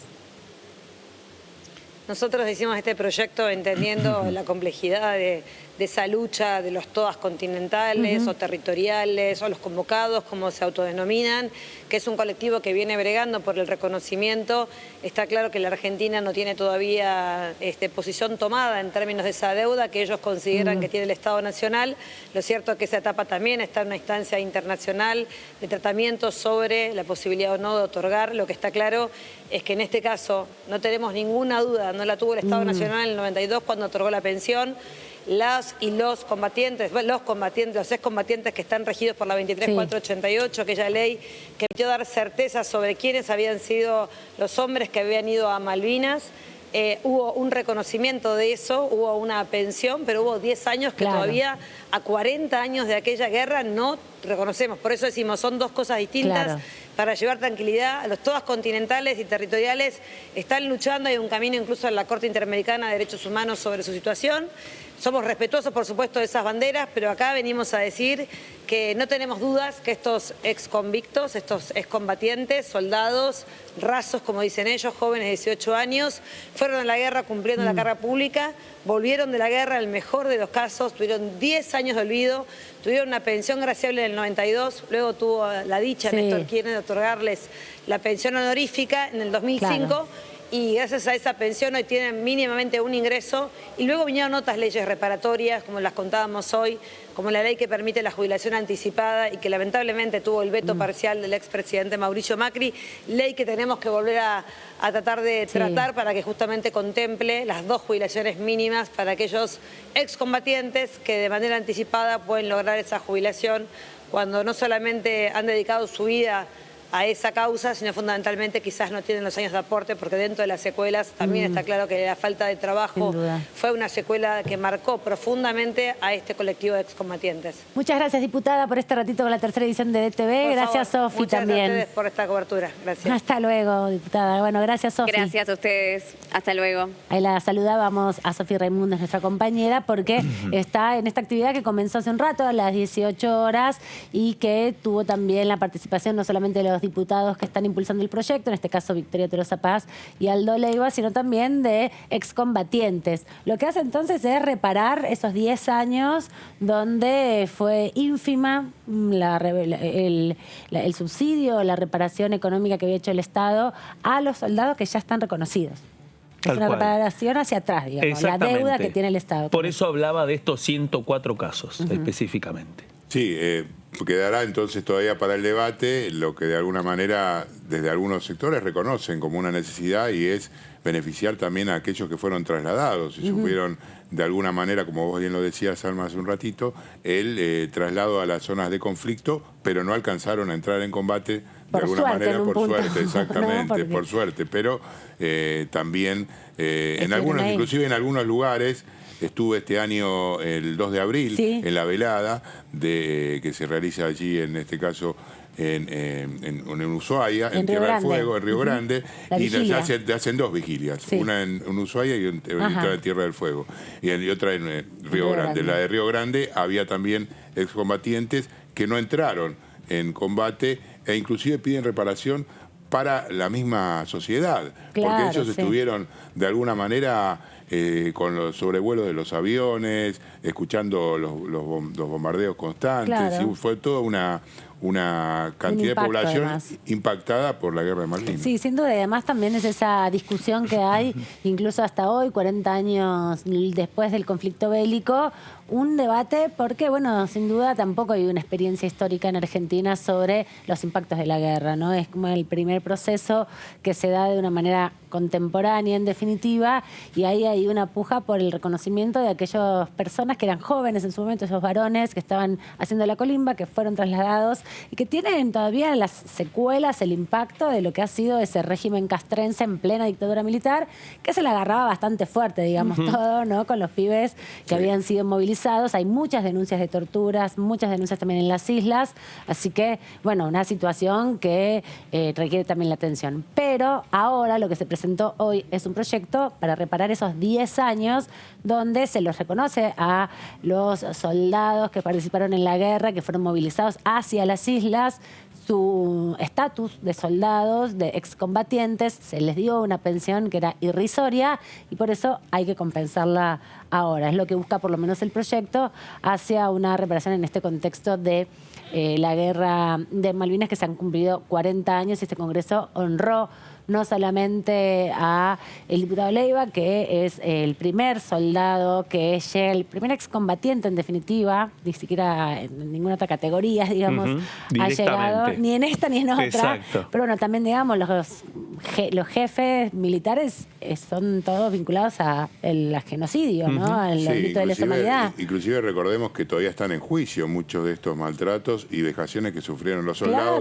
que están en la Corte Suprema de Justicia, muchos de estos casos que lamentablemente hasta ahora no se han visto resueltos. Y otros de los casos que quedan pendientes en la Corte, no sé por qué. Y lo que hay que decir también que el proyecto, como vos decías, está acompañado por los veteranos de las distintas localidades, en el caso de La Plata, el CECIM, que aporta desde allí, siempre uno los ve en distintas movilizaciones, marchas, apoyando las reivindicaciones de Malvinas y todo lo que tiene que ver con la soberanía nacional, me parece. De eso vamos a seguir hablando ahora en un ratito, porque también hay algunas novedades que se van trazando sobre lo que sucederá la semana que viene en esta Cámara de Diputados con los proyectos que están para discutirse. Nos adelantaron que están trabajando fuertemente para reunir el día martes a la Comisión de Agricultura junto con la de Industria. Están debatiendo hace algunos meses atrás el proyecto agrobioindustrial y parte de las negociaciones que hubo hoy en la comisión, en el plenario de las comisiones, donde también estaba Agricultura, tenía que ver con esto, ¿no? Con poder ir dirigiendo ahí, armando, tejiendo una agenda que le interesara también a la oposición con algunos temas. El proyecto agrobioindustrial, si bien lo impulsa el Poder Ejecutivo, le están haciendo modificaciones importantes. Sí, buscando una salida en un contexto en donde había una parte de este rompecabezas que se iba a ordenar en la medida que se ordenara un poco lo que tenía que ver con el debate del presupuesto. Hay que ver ahora cómo respira ese proceso, pero a partir de ese ordenamiento, bueno, empiezan a catalizarse las discusiones que ya venían en el oficialismo y oposición respecto a estos proyectos. En el caso específico de la ley agrobioindustrial había toda una expectativa, había todo un proceso que había quedado a medio camino. De hecho, vino 2 veces Julián Domínguez y una vez Bailo. Y ahora vuelve Bailo, que es el secretario de Agricultura, para discutir. Hay una negociación ahí en marcha en un contexto en donde una parte de todo ese proceso también depende de cómo evolucionaba la interlocución del flamante secretario con el sector, ¿no? O sea, recordemos que venimos de semanas en donde Bailo ha buscado tener un poco el tono y el clima de la interlocución con los representantes del agro, entre ellos específicamente con la mesa de enlace. Parte de esa interlocución en las últimas semanas ha salido un poco de la máxima atención pública, pero eso no implica de que ese proceso no haya continuado y no haya avanzado en una negociación de este tipo que parece que está llegando a un momento de las definiciones. Sí.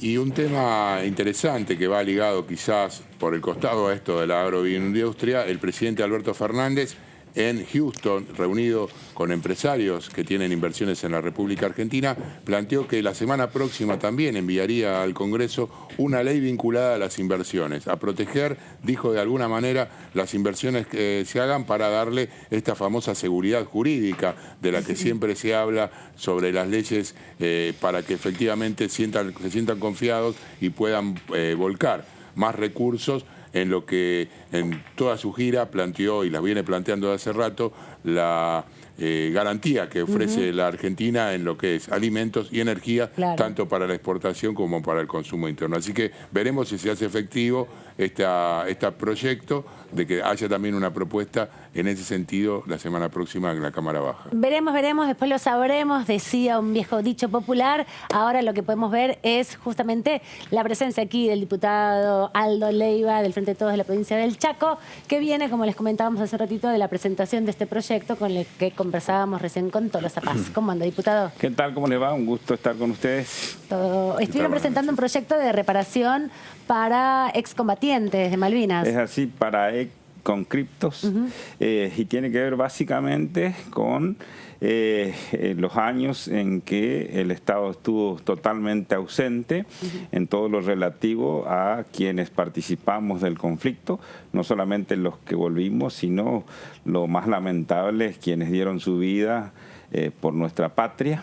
El proyecto es muy sencillo, tiene que ver con esa reparación que se plantea el reconocimiento a través de 104 jubilaciones mínimas, pagaderos en 2 años, en 24 meses, entendiendo que esos 104 salario mínimo implican los 104 meses donde el Estado estuvo totalmente ausente, generando una situación sin dudas muy difícil, lo que implicó, entre otras cosas, que durante esos años hayamos perdido muchos camaradas que optaron por suicidarse, por no encontrar un espacio donde trabajar, donde desarrollarse. Fueron años muy duros, donde yo siempre digo la dictadura genocida que nos llevó. Primero, cuando volvimos, nos escondió y con 19, 20 años nos hicieron sentir culpables de la derrota. Hoy, con la experiencia de los años pasados, uno se remonta o se pone en la situación de ver a jóvenes de 19, 20 años y dice, la pucha, qué complicado que hay que ser a veces como ser humano para llevar a una juventud a esa guerra sin planificación, sin estrategia, sin elementos y, lo que es peor, después de los resultados, cargarle la culpa de la derrota. Derrota que nos sigue doliendo, que sin duda nos ha afectado a todos, y dentro de ese todo, sin ninguna duda, están aquellos que dieron su vida y que quedaron en Malvinas, sus familiares, sus padres, sus madres, sus hermanos, y después una gran cantidad de camaradas que, como decía, se optaron por el suicidio. Le voy a hacer una pregunta un poco odiosa, ¿no? Sí. Pero ¿qué piensa que van a decir los sectores de la oposición que siempre sostienen que hay mucho gasto público en este tipo de reparaciones? Bueno, ¿de dónde salen los fondos? Esa famosa frase. Seguramente que no van a faltar los que van a plantear eso, pero yo soy optimista. Yo creo que en el volumen de gasto que tiene el Estado, reconocer a una generación que durante 104 meses fue totalmente ignorada, me parece que es un acto de estricta justicia por parte de la dirigencia política, por parte de la democracia, que tiene esta deuda con cada uno de los que fuimos a cumplir con lo que la ley nos obligaba y que, bueno, después cuando volvimos nadie se hizo cargo. Eso significó que no pudiésemos conseguir trabajo porque éramos los loquitos de la guerra. Sí, y la estigmatización, ¿no? Permanente. Totalmente. Yo siempre pongo un ejemplo, acá lo he contado varias veces. Yo con con 20 años, en el año 83 fui electo concejal en mi pueblo. Y no pude asumir porque me faltaba un mes para cumplir la mayoría de edad. Claro. Fui a la guerra y no me dejaron sentar en una banca en mi pueblo. Y esa situación que me pasó a mí, sin duda le pasó a otro joven que fue al supermercado a pedir un trabajo y miraron su libreta de enrolamiento o DNI, como lo conocemos, y bueno, la respuesta era: vení mañana, veme la semana que viene. O lo mismo ocurría con quienes por ahí, en el norte, ocurre muchas veces que una salida laboral es incorporarse a alguna fuerza de seguridad. Entonces pretendían ingresar, por ejemplo, a la policía y bueno, se encontraban con los problemas psicológicos que no le daban, y así siempre había alguna excusa como para que no pudiésemos tener ese espacio de contención que necesitamos los seres humanos en general, pero en particular cuando somos jóvenes, cuando estamos armando nuestra familia. Eso sin ninguna duda fue un peso enorme que llevamos sobre nuestras espaldas y que pudimos superarlo muchos de nosotros con el afecto, la contención de nuestra familia y del pueblo anónimo, ese pueblo anónimo que nos abrazó. La organización colectiva exactamente, también. ¿No? Popular. Sí. Están todos como bien, compañeros. La verdad que sí, en mucho... principio, bueno, gracias, diputado, lo menos que uno puede decir por lo que están haciendo en estos momentos. Este proyecto me parece que, como usted dice bien, reivindica lo que han sufrido muchísimos de sus compañeros, camaradas. Pero la pregunta apunta justamente a esto, ¿no? A esta situación también de los otros, aquellos que fueron trasladados dentro del territorio, que fueron movilizados. ¿Cuál es la situación? ¿Qué aspiraciones tienen desde las organizaciones de excombatientes que estuvieron en las islas? ¿Se aspiran a que también estos colimbas puedan de alguna manera ser reivindicados y recibir algún tipo de remuneración? Este proyecto abarca exclusivamente a los exconscriptos que estuvimos en la isla Malvinas. No involucra a los movilizados, a los acuartelados, que es una demanda que viene desde hace muchísimos años, pero que en verdad nunca hubo voluntad política tampoco de tratarla. ¿Y su opinión cuál es? Yo tengo una posición, a ver cómo decirles, porque por un lado están los que combatimos, estuvimos en el frente de batalla. En frente de batalla. Sí. Por el otro lado están los movilizados, después están los acuartelados. Hay 3 o 4 organizaciones y que es muy difícil poder congeniar porque son miradas totalmente diferentes, antagónicas en algunos casos. Yo he conversado prácticamente con todos los sectores, más aún a partir del 10 de diciembre del año 2019.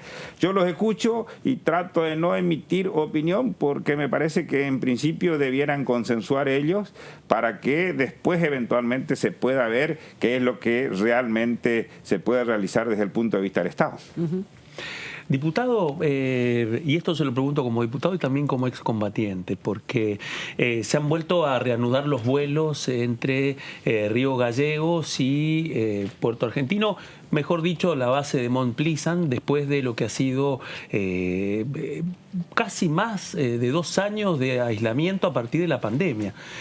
Comienzan los vuelos nuevamente, luego de un tironeo en donde el gobierno colonial nuevamente se rehusó a recibir vuelos de aerolíneas argentinas, en donde se han incrementado los esfuerzos para poder mantener el acercamiento, pero sin resignar el reclamo de soberanía. ¿Cómo va a continuar la agenda de los vuelos en un contexto en donde además muchas veces estos vuelos han sido muy importantes para los excombatientes para volver al territorio de combate, para volver al cementerio de Darwin y encontrarse con sus excompañeros, y especialmente para los familiares? ¿Cómo están viendo este proceso y cuál es su expectativa para que continúe esta agenda de viajes? Yo, respecto al tema de los vuelos y las discusiones que hay, yo tengo una posición muy dura, por decirlo de alguna manera.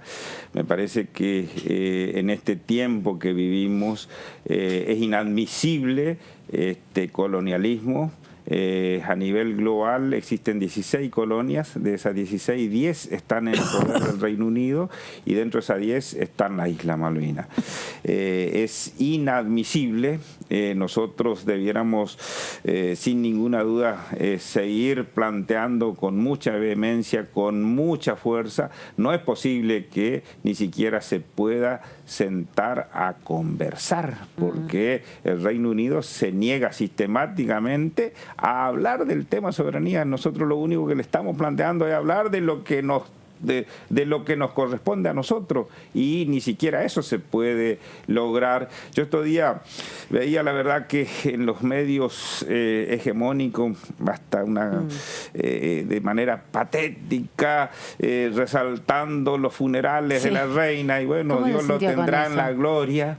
Pero me parece que hay muchas cosas mucho más importantes en nuestro país. Hubiese querido que esa misma difusión que le dieron hubiesen tenido para el 2 de abril, por ejemplo, donde hay miles y miles y miles de historias a lo largo y a lo ancho de nuestro país que reflejan nuestras luchas, nuestros compromisos, esos padres, esas madres, y que no son visibilizadas. Pareciera ser que es mucho más importante los funerales de la reina, que insisto, que Dios la tenga en la gloria, pero me parece que el pueblo argentino se merece otro tipo de planteo. Por eso, volviendo a la cuestión de los vuelos y de las negociaciones, yo no me voy a cansar de repetir hasta el último día de mi aliento que tenemos que ser muy vehementes, tenemos que plantear en todos los foros habidos y por haber, y tenemos que tener verdaderamente una política de Estado que no tenga altibajos, porque también a lo largo de estos 40 años los diferentes gobiernos han sido cómplices de alguna manera con la posición que fue siempre complaciente con el Reino Unido. De hecho, tienen que hacer esta ley a 40 años del conflicto bélico para reparar 10 años de invisibilización y maltrato. Totalmente, ¿no? así que imaginemos, ¿no? Que estamos después de 40 años estamos debatiendo esto, así que se imaginan lo que nos faltan para poder tener mucha más fortaleza en los reclamos de soberanía. Y además el reconocimiento del rol de, bueno, justamente el impacto que ha tenido la guerra en toda nuestra comunidad, y el reclamo permanente por la soberanía como estandarte. Así es. ¿Y cómo visualiza que podría darse una continuidad después de los años vividos?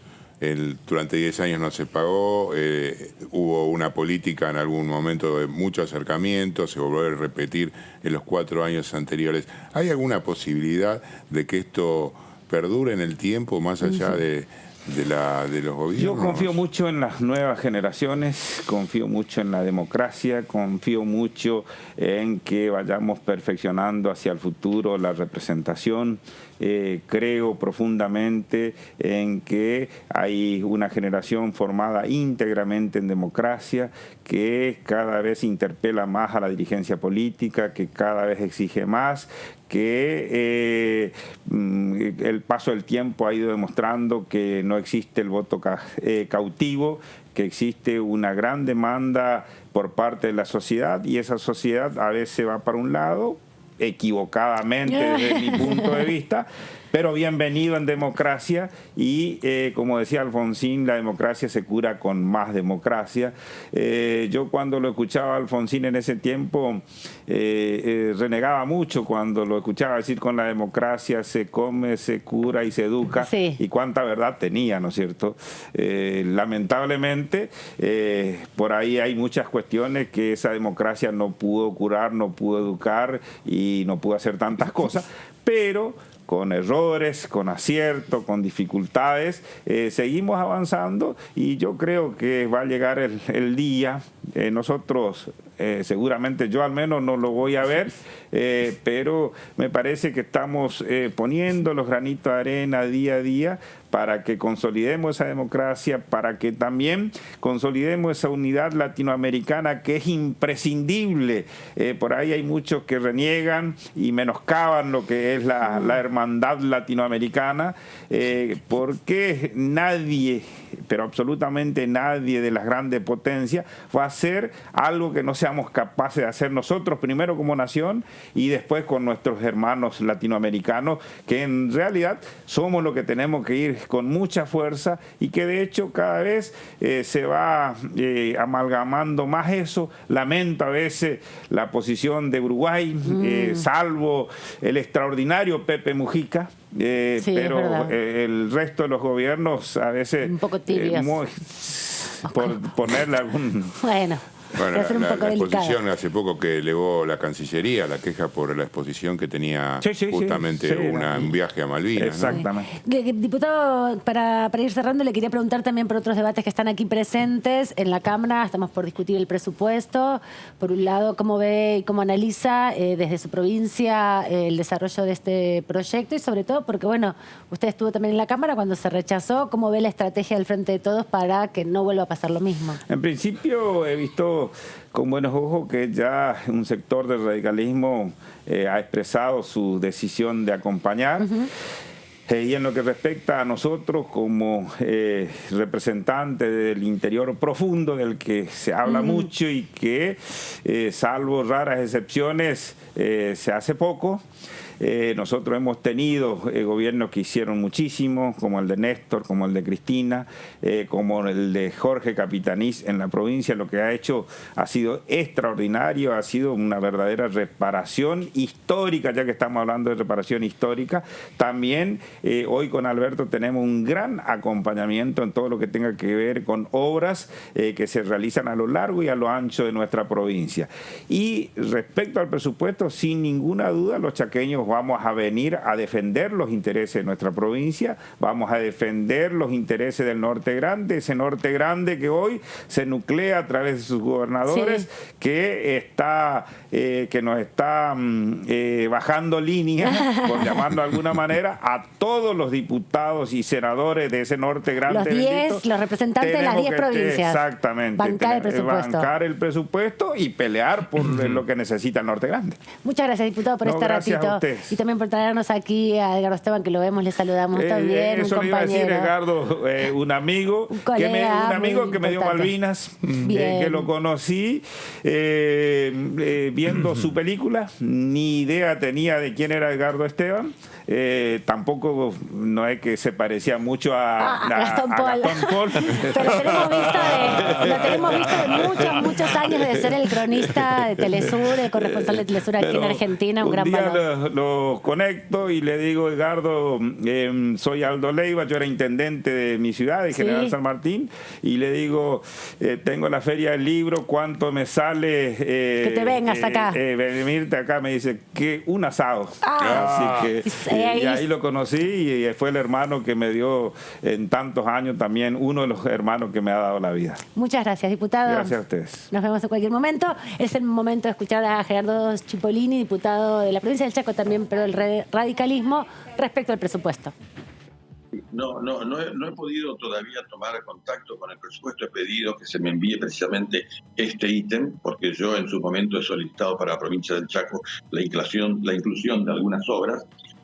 Ya lo hice en el otro presupuesto, lamentablemente no tuve suerte en esa oportunidad. En esta oportunidad vamos a volver a la carga para ver si viene en el anexo o si viene como obra principal, porque hay algunas obras muy importantes que necesitamos para el Chaco y para el norte, ¿no? Una de ellas, fundamentalmente, el nuevo puente Chaco Corrientes, que es una herramienta fundamental para asegurar la transitabilidad y la unión no solo de la provincia del Chaco con Corrientes, ni la ciudad de Corrientes con Resistencia, sino porque es una herramienta fundamental para asegurar el tráfico del Mercosur, porque estamos nosotros en la Ruta 16, que es una de las vías que conecta, junto con otras colaterales, por supuesto, el Atlántico con el Pacífico, el oeste con el este del Mercosur, y es necesario. Ese puente es inimaginable que el actual puente, General Belgrano, inaugurado ya hace algunos años, tuviera alguna dificultad o algún colapso, porque se generaría absolutamente un drama, porque no hay forma de paliar la falta de ese puente. Fíjese que si el puente tuviera algún problema, no digo un colapso importante, no hablo de la destrucción del puente, pero alguna falla que hubiera que clausurar el puente por un tiempo. Fíjense ustedes que hacia el norte, el próximo lugar por donde podemos cruzar es en Asunción del Paraguay, y hacia el sur es el túnel Sufurleat de Paraná-Santa Fe. Imagínense el caos que se produciría, porque además hay una zona metropolitana entre ambas ciudades, de gente que vive y trabaja de un lugar a otro, que cruza cotidianamente. Sería inimaginable. Por eso ese puente es fundamental. Yo voy a apoyar de todas formas, estamos convencidos todos los diputados del Norte Grande, que esa es una de las obras más importantes que debería contemplar. Seguimos aquí repasando entonces todo lo que opinan los diputados sobre el próximo gran debate que se avecina para la semana que viene, una semana hiperintensa que, como les comentábamos, va a arrancar seguramente con una convocatoria a las comisiones de Agricultura y Ganadería junto con la de Industria, que están debatiendo el proyecto agrobioindustrial. Han quedado también dos convocatorias para la semana que viene antes de la visita del ministro Sergio Massa, que, bueno, el exdiputado va a volver a esta Cámara, que durante mucho tiempo lo tuvo como uno de sus miembros, ahora obviamente como ministro de Economía junto a sus secretarios, principalmente de Hacienda, de Finanzas, también de Ganadería y Agricultura y de Industrias, que van a estar respondiendo las inquietudes de los diputados. Pero antes que suceda eso, la Comisión de Presupuesto tiene previsto dos instancias más de encuentro. Una con la Comisión de Legislación General, porque van a dictaminar, ya lo habían sostenido en el día de ayer, el proyecto para extender por 10 años más el plazo del RENAVAP, el Registro de Barrios Populares. Ayer hubo una discusión muy interesante. Vinieron además a participar de la reunión diferentes referentes, en este caso referentas de los movimientos sociales, que impulsaron este registro para, bueno, primero garantizar que no haya desalojos, algo muy importante en los próximos 10 años, y que se pueda dar una política un poco más profunda de urbanización, ¿no?, de los barrios. Así es, y con algunos planteos muy concretos y muy claros. En primer lugar, una de las voces, incluso estuvo el sacerdote Gustavo Carrara, titular del equipo de sacerdotes para las villas de emergencia del arzobispado de la Ciudad de Buenos Aires. Y lo que planteó así con claridad era que no había mucho tiempo que perder y que era urgente avanzar en esta iniciativa por el vencimiento de los plazos y por la urgencia que planteaba que no hubiera una renovación, específicamente por los riesgos de una situación vinculada a los desalojos, especialmente porque la vigencia de la ley lo que hace es frenar esos desalojos. Y en este caso lo que se pudo apreciar con mucha claridad es un planteo multisectorial para que pueda avanzarse con esta iniciativa, y recordaron además que esta iniciativa originalmente, cuando fue aprobada con el respaldo también del peronismo, pero fue impulsada en aquel momento por Elisa Carrió y por Mario Negri y por Emilio Monzó. Claro, en el gobierno de Nicolás Mazzot, por el Cambio, justamente los presidentes, quienes eran presidentes de los bloques que integran Juntos por el Cambio, los principales bloques que integran Juntos por el Cambio, se aprobó en el 2018 este proyecto, pero hasta el 2020, cuando se estableció que el impuesto país era una de las fuentes de financiamiento del RENAVAP, porque no había tenido ninguna especificidad en su redacción y en su aprobación en ambas cámaras, que tuvo grandes mayorías, fueron los proyectos, si no tuvo unanimidad, estuvo muy cerca de tenerlo, muy poquitos lo rechazaron. No tenía un capítulo sobre su financiamiento, ¿no? Por eso también no tuvo rechazo alguno en algunos sectores. Porque no habían hablado de plata. Claro, y cuando, bueno, se instituyó el impuesto país en el contexto justamente antes de la pandemia, ni bien asumió el gobierno de Alberto Fernández, de que, bueno, muchos argentinos viajaban al exterior, compraban dólares y se impuso este impuesto solidario para garantizar, entre otras cosas, el financiamiento del registro de barrios populares, que se le sumó luego otro financiamiento muy, muy importante, extraordinario, que fue el aporte de las grandes fortunas.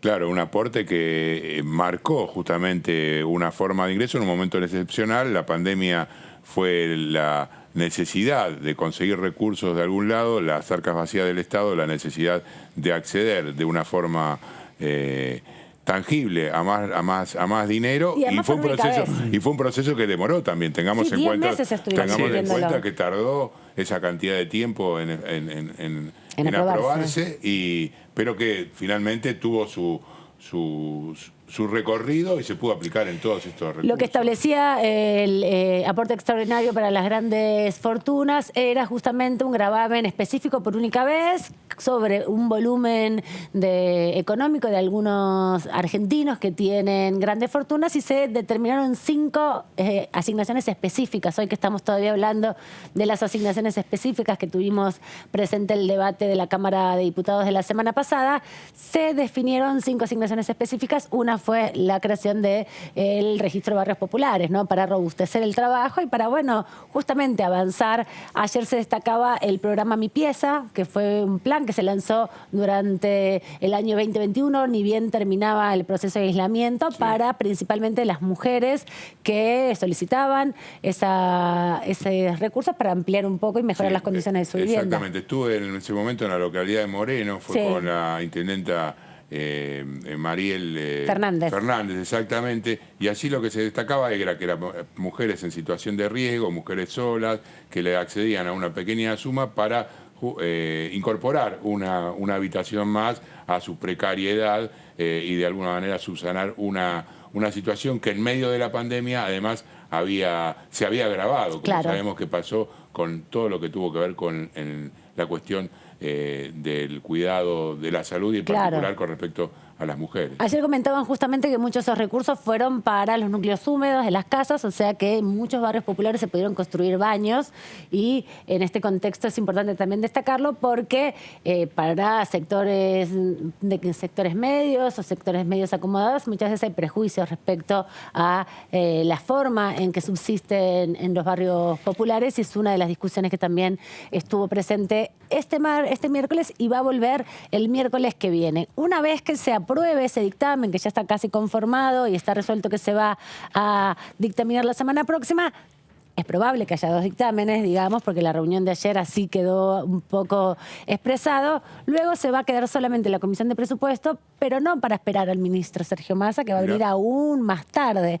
Hay un proyecto que también quieren dictaminar que tiene que ver con el impuesto a las ganancias para el sector de la salud, que hoy es alcanzado también cuando tienen que hacer algunas guardias, ¿no? Una demanda de la época de la pandemia, si no recuerdo mal. Y un sector que se vio afectado justamente porque laburaban tantas horas adicionales que le entraba dentro de las horas extras y superaban el mínimo no imponible. Exacto, así que van a también trabajar sobre eso, y luego sí será el momento ya de adentrarse en el presupuesto. Veremos qué dirá entonces Sergio Massa una vez que vuelva aquí a la Cámara, ya con otro rol, ¿no? Va a ser la primera vez que venga con ese rol, porque estuvo pasando por la Cámara, pero no habló todavía. No habló. Estuvo la semana pasada. Exacto, no dijo nada. ¿Nos traes otro proyecto, Claudio? Totalmente, sí. Y vinculado, en el programa anterior abordamos un poco cuáles son las discusiones legislativas en torno al impacto de los incendios. Lo abordamos en el caso específico de la provincia de Santa Fe a partir de la propuesta del diputado socialista Enrique Esteves.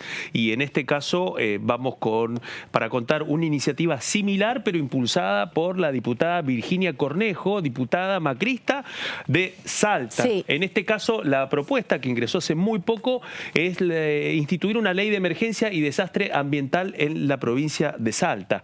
Lo que busca es declarar esta emergencia por el término de un año, prorrogable por otro año en el territorio afectado por los incendios que ocurrieron este año en la provincia de Salta, y ahora vamos a entrar un poco en detalle cuáles son las zonas más afectadas. Pero uno de los temas centrales es que pueda contar con una herramienta que permita llevar adelante medidas y acciones concretas destinadas a promover la recomposición del ambiente y la ecología en la provincia de las zonas afectadas por los graves y extensos incendios. Es decir que en este caso, y si repasamos por una parte lo que fue la propuesta del diputado socialista Enrique Esteves, y en este caso la propuesta de Cornejo, lo que están buscando es poder avanzar en que se puedan llevar adelante leyes de emergencias por duraciones de 2 años que permitan 2 cosas: poder contar con un programa específico para empezar la recuperación del terreno destrozado. Este es uno de los temas centrales. Los recursos económicos, que se destine una partida particular en el lapso de ese tiempo que dura la emergencia, más la prórroga siguiente,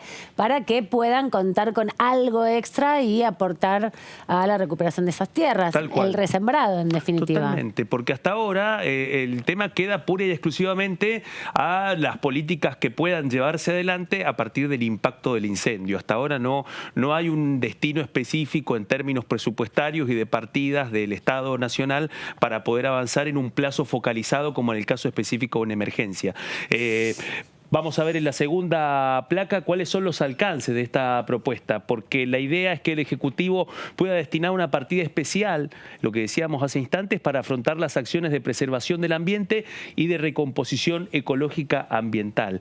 Otro tema también que genera un link con la propuesta de Esteves es que el Ejecutivo deberá desarrollar un programa de recomposición ecológica y ambiental también con las autoridades provinciales de Salta para la ejecución, y acá viene la creación de un fondo especial de recomposición ecológico y ambiental creado por esta iniciativa. El fondo, en este caso, lo que establece, si bien la propuesta de la emergencia es que sea por un año prorrogable por otro, este fondo tendría, si es aprobada esta ley, una duración de 5 años para poder garantizar de que haya una recomposición del daño ambiental causado por los incendios. Sí, el tema con este tipo de políticas es qué va a pasar en cada uno de los territorios argentinos donde están en simultáneo incendiados, ¿no? Porque también la provincia de Córdoba va a reclamar en ese mismo sentido, la provincia de Jujuy, que también sufrió incendios, va a reclamar en el mismo sentido, la provincia de San Luis, todos van a empezar a reclamar en ese sentido un programa específico de recursos económicos. Por ahí dotar a las provincias o dotar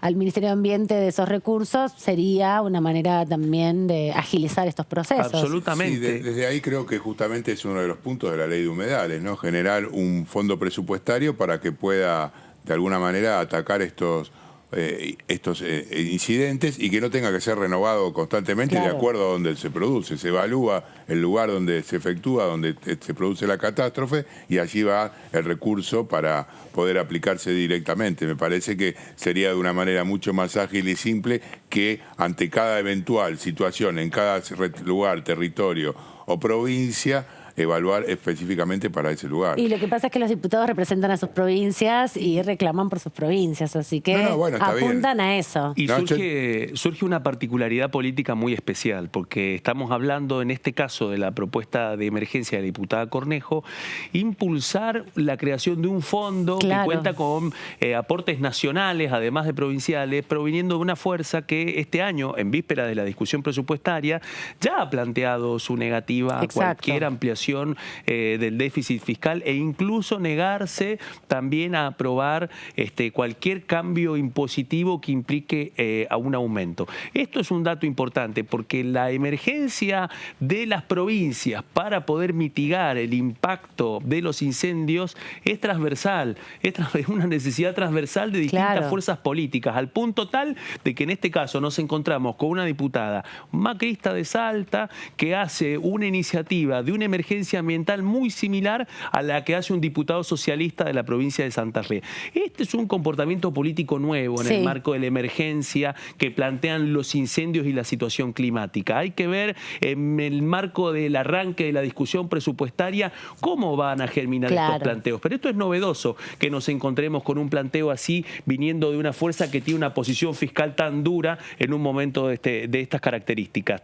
Vamos con ese detalle, porque la propuesta del fondo especial que propone Cornejo plantea que esté constituido por los recursos provenientes del Tesoro Nacional, lo que estábamos hablando, y los provenientes de medidas de compensación ambiental también. Otra novedad, el fondo será administrado por una autoridad ejecutora creada o designada por el Poder Ejecutivo, que deberá tener un representante de la provincia de Salta y otros 2 de los ministerios de Economía y de Ambiente. En este caso específico, el fondo tendrá que enfocarse en los parques y reservas nacionales y provinciales afectados por los incendios. La pregunta es si los parques nacionales tienen recursos económicos y los parques provinciales tienen recursos económicos justamente para la protección de este tipo de debates. Y por otro lado, sí hace falta una ley nacional de presupuestos ambientales porque hay una desigualdad importante respecto a eso. Claro, los recursos de cada provincia son distintos y ahí tiene que nivelar el Estado para arriba para que de alguna manera las provincias que tienen menos infraestructura, por un lado, y por otro lado también menos acceso a dinero, a recursos, puedan paliar esta situación. Y ahí hay una serie de discusiones irresueltas, especialmente en el Consejo Federal de Medio Ambiente. También vale la pena recordar de que el año pasado hubo distintos intentos para poder generar estándares comunes entre todas las provincias para poder controlar el impacto ambiental, porque es una potestad de las provincias. Bueno, la foto política es que hasta ahora no ha habido un acuerdo. Y no hay ley nacional de impacto ambiental, que es una demanda también para... No hay acuerdo entre los gobernadores de distinto equilibrar. signo político para poder acordar 2 o 3 aspectos de impacto ambiental para poder regular, especialmente porque hay grandes diferencias entre las provincias mineras, las provincias petroleras y el impacto que puede tener ese control federal, esa estandarización de los niveles de impacto ambiental a nivel federal, en un momento en donde buena parte de esos permisos dependen de la discrecionalidad de las provincias, claro, porque es una potestad reconocida por la Constitución Nacional. Es decir, que eso es un elemento que también define buena parte del debate parlamentario y hasta dónde alcanza ese debate parlamentario. En ese contexto es que surgen las propuestas de emergencia, claro, cuando aparece el impacto tan fuerte de estos incendios que, así como hemos visto que ha motorizado con mucha fuerza el tratamiento de una posible ley de humedales, bueno, en este caso también nos encontramos con estas, claro, motorizaciones a partir del impacto. Claro, lo que hacen es también poner en agenda la situación crítica que tienen los territorios, ¿no? Porque totalmente, la llamada de atención que pone de manifiesto este proyecto es sobre territorios en particular que tienen una protección específica en la provincia, en este caso de Salta, que son los parques nacionales y los parques provinciales. Hay una legislación, hay un fondo específico para ese trabajo, pero así todo no alcanza, ¿no? Por eso la intención de la diputada de poner en agenda la situación crítica y volver a reafirmar la realidad de que el cambio climático afecta de una manera impactante y con mucha crueldad también, ¿no? Me parece, sí, que ahí hay que ponerlo también como un elemento que están buscando los diputados que quede cada vez más visible en la agenda. Sí, totalmente. Y en un momento en donde además la coyuntura de la política salteña ha estado atravesada por distintas cuestiones de carácter ambiental muy duras, sí, especialmente con el tema de la deforestación, con cuestionamientos incluso que tuvo que afrontar el entonces gobernador Juan Manuel Urtubey, que luego ha tenido que afrontar el actual gobernador Gustavo Sáenz, y en un momento en donde también la gran pregunta es cuál va a ser la situación ambiental de la provincia de Salta después de la coyuntura que impusieron los incendios que han sucedido hace 15, 20 días atrás. Pero nos adentramos un poco más en cuáles son los aspectos que busca subsidiar la diputada Cornejo a partir de este fondo especial. Lo que propone su proyecto de ley es que el fondo especial subsidie acciones de recomposición ambiental, la reparación de la infraestructura dañada por el suelo, también la creación de nueva infraestructura para la prevención de incendios. Los cortafuegos. Exactamente, porque esto también encierra otro tema que también tiene una coincidencia con el proyecto del diputado Esteves, que es, primero, fortalecer la infraestructura, claro, para poder evitar los incendios. Y otro punto, la adquisición de elementos y el entrenamiento de personas para la prevención de incendios, claramente porque no alcanza con la dotación de profesionales que normalmente tienen una entrega extraordinaria en las situaciones de incendio, y sus esfuerzos muchas veces a partir de la voracidad terminan siendo exiguos, precisamente por la falta de contar con una dotación mucho más grande y también muchas veces de los aportes de las provincias. Y ahí hay otro elemento también, que lo que busca es que este fondo permita una mayor adquisición de elementos y el entrenamiento de personas para el combate de nuevos incendios también. ¿Por qué? Porque las características de los incendios forestales, en la medida que va avanzando esta situación climática, tiene una característica específica, y nosotros lo pudimos advertir cuando fue todo el debate en esta Cámara de la creación del Sistema Nacional de Manejo del Fuego. Sí, sin duda. Seguramente en la discusión del presupuesto este tema va a estar muy, muy en el tope de la agenda, porque hubo ya un debate importante respecto a los recursos, ¿no? Y claro, los fondos ha hecho el ministro de Ambiente, Cabandier, ha tenido que responder varios informes respecto a eso, y también lo ha puesto en valor cuando vino Juan Mansur, ¿no? Que coincidió con una reunión que tuvo el ministro de Ambiente aquí en esta Cámara, que estuvo motorizada con los intendentes del sur de la provincia de Santa Fe, por los diputados de los bloques, de todos los bloques, exacto, que también propiciaron un encuentro en ese contexto aquí para avanzar en algunas legislaciones. Y ahí está de nuevo lo que charlábamos hace un rato, que tiene que ver con la infraestructura que tiene que tener cada provincia, que hasta ahora la tiene solamente la Ciudad de Buenos Aires, con respecto, y está centralizado aquí con el Sistema Nacional del Manejo del Fuego. Totalmente. Que era lo que nos decía el otro día el gobernador Omar Perotti, que decía, tengo que recurrir a hidroaviones que habitualmente se utilizan para fumigar en estos momentos, para tirar algo de agua. Claro. No tiene el mismo volumen ni la misma cantidad, pero es una emergencia. Si nosotros tuviésemos en la provincia a disposición, en cercanía y en el lugar, supongamos en la mitad de la provincia, en Rosario, efectivamente a disposición una cantidad o un avión o efectivos que puedan controlar y trabajar sobre el inicio del fuego, sería mucho más sencillo. Otro escenario, totalmente. La pregunta es cuántos de estos factores van a impactar en la negociación del presupuesto. Y me parece a mí que las partidas para el Ministerio de Medio Ambiente y las discusiones que están vinculadas al financiamiento de parques nacionales y la implementación de otras leyes de carácter ambiental, me parece que va a tener otro foco de atención en vísperas de lo que se espera y lo que hemos podido compartir en este programa en torno a la preocupación de un verano muy duro que posiblemente puede tener un impacto mucho mayor en la multiplicación de los incendios. Para cerrar este informe, repasamos 2 de los últimos incendios en esa zona que han sucedido en los últimos 15 días. Hace una semana el fuego se extendió a unas 3.700 hectáreas de los departamentos de San Martín y Orán, en Salta, e intervinieron 30 brigadistas del Servicio Nacional del Manejo del Fuego. Este es un dato porque el fuego se extendió a pesar del esfuerzo de 30 profesionales en ese lugar. Muy cerquita, hubo un antecedente muy cercano. En Yuto, Jujuy, se quemaron 6.000 hectáreas de bosques y pastizales por un incendio provocado en forma intencional, muy cerquita de Salta. Esto lo denunció y lo advirtió la diputada Carolina Moisés en el contexto del debate también con Juan Mansur, que estuvo aquí presente la semana pasada. Bueno, ya hemos llegado aquí al final. ¿Cómo te sentiste, Fabián? La verdad, muchísimas gracias por darme el lugar y muy cómodo. Vas a decirle a los de la primera mañana que te sentiste más cómodo acá. Totalmente, bien, no cabe ninguna duda. Team de la tarde-noche. Claudio Mardones, muchas gracias por toda la información que nos has traído. Un gusto, como siempre. Bienvenido, Fabián. Gracias. Nos vamos nosotros corriendo, los dejamos aquí con toda la información parlamentaria y les avisamos que viene una semana con mucha actividad. Chao, hasta la próxima.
Una reunión de comisión se dictamina sobre la pertinencia de tratar el proyecto en el recinto.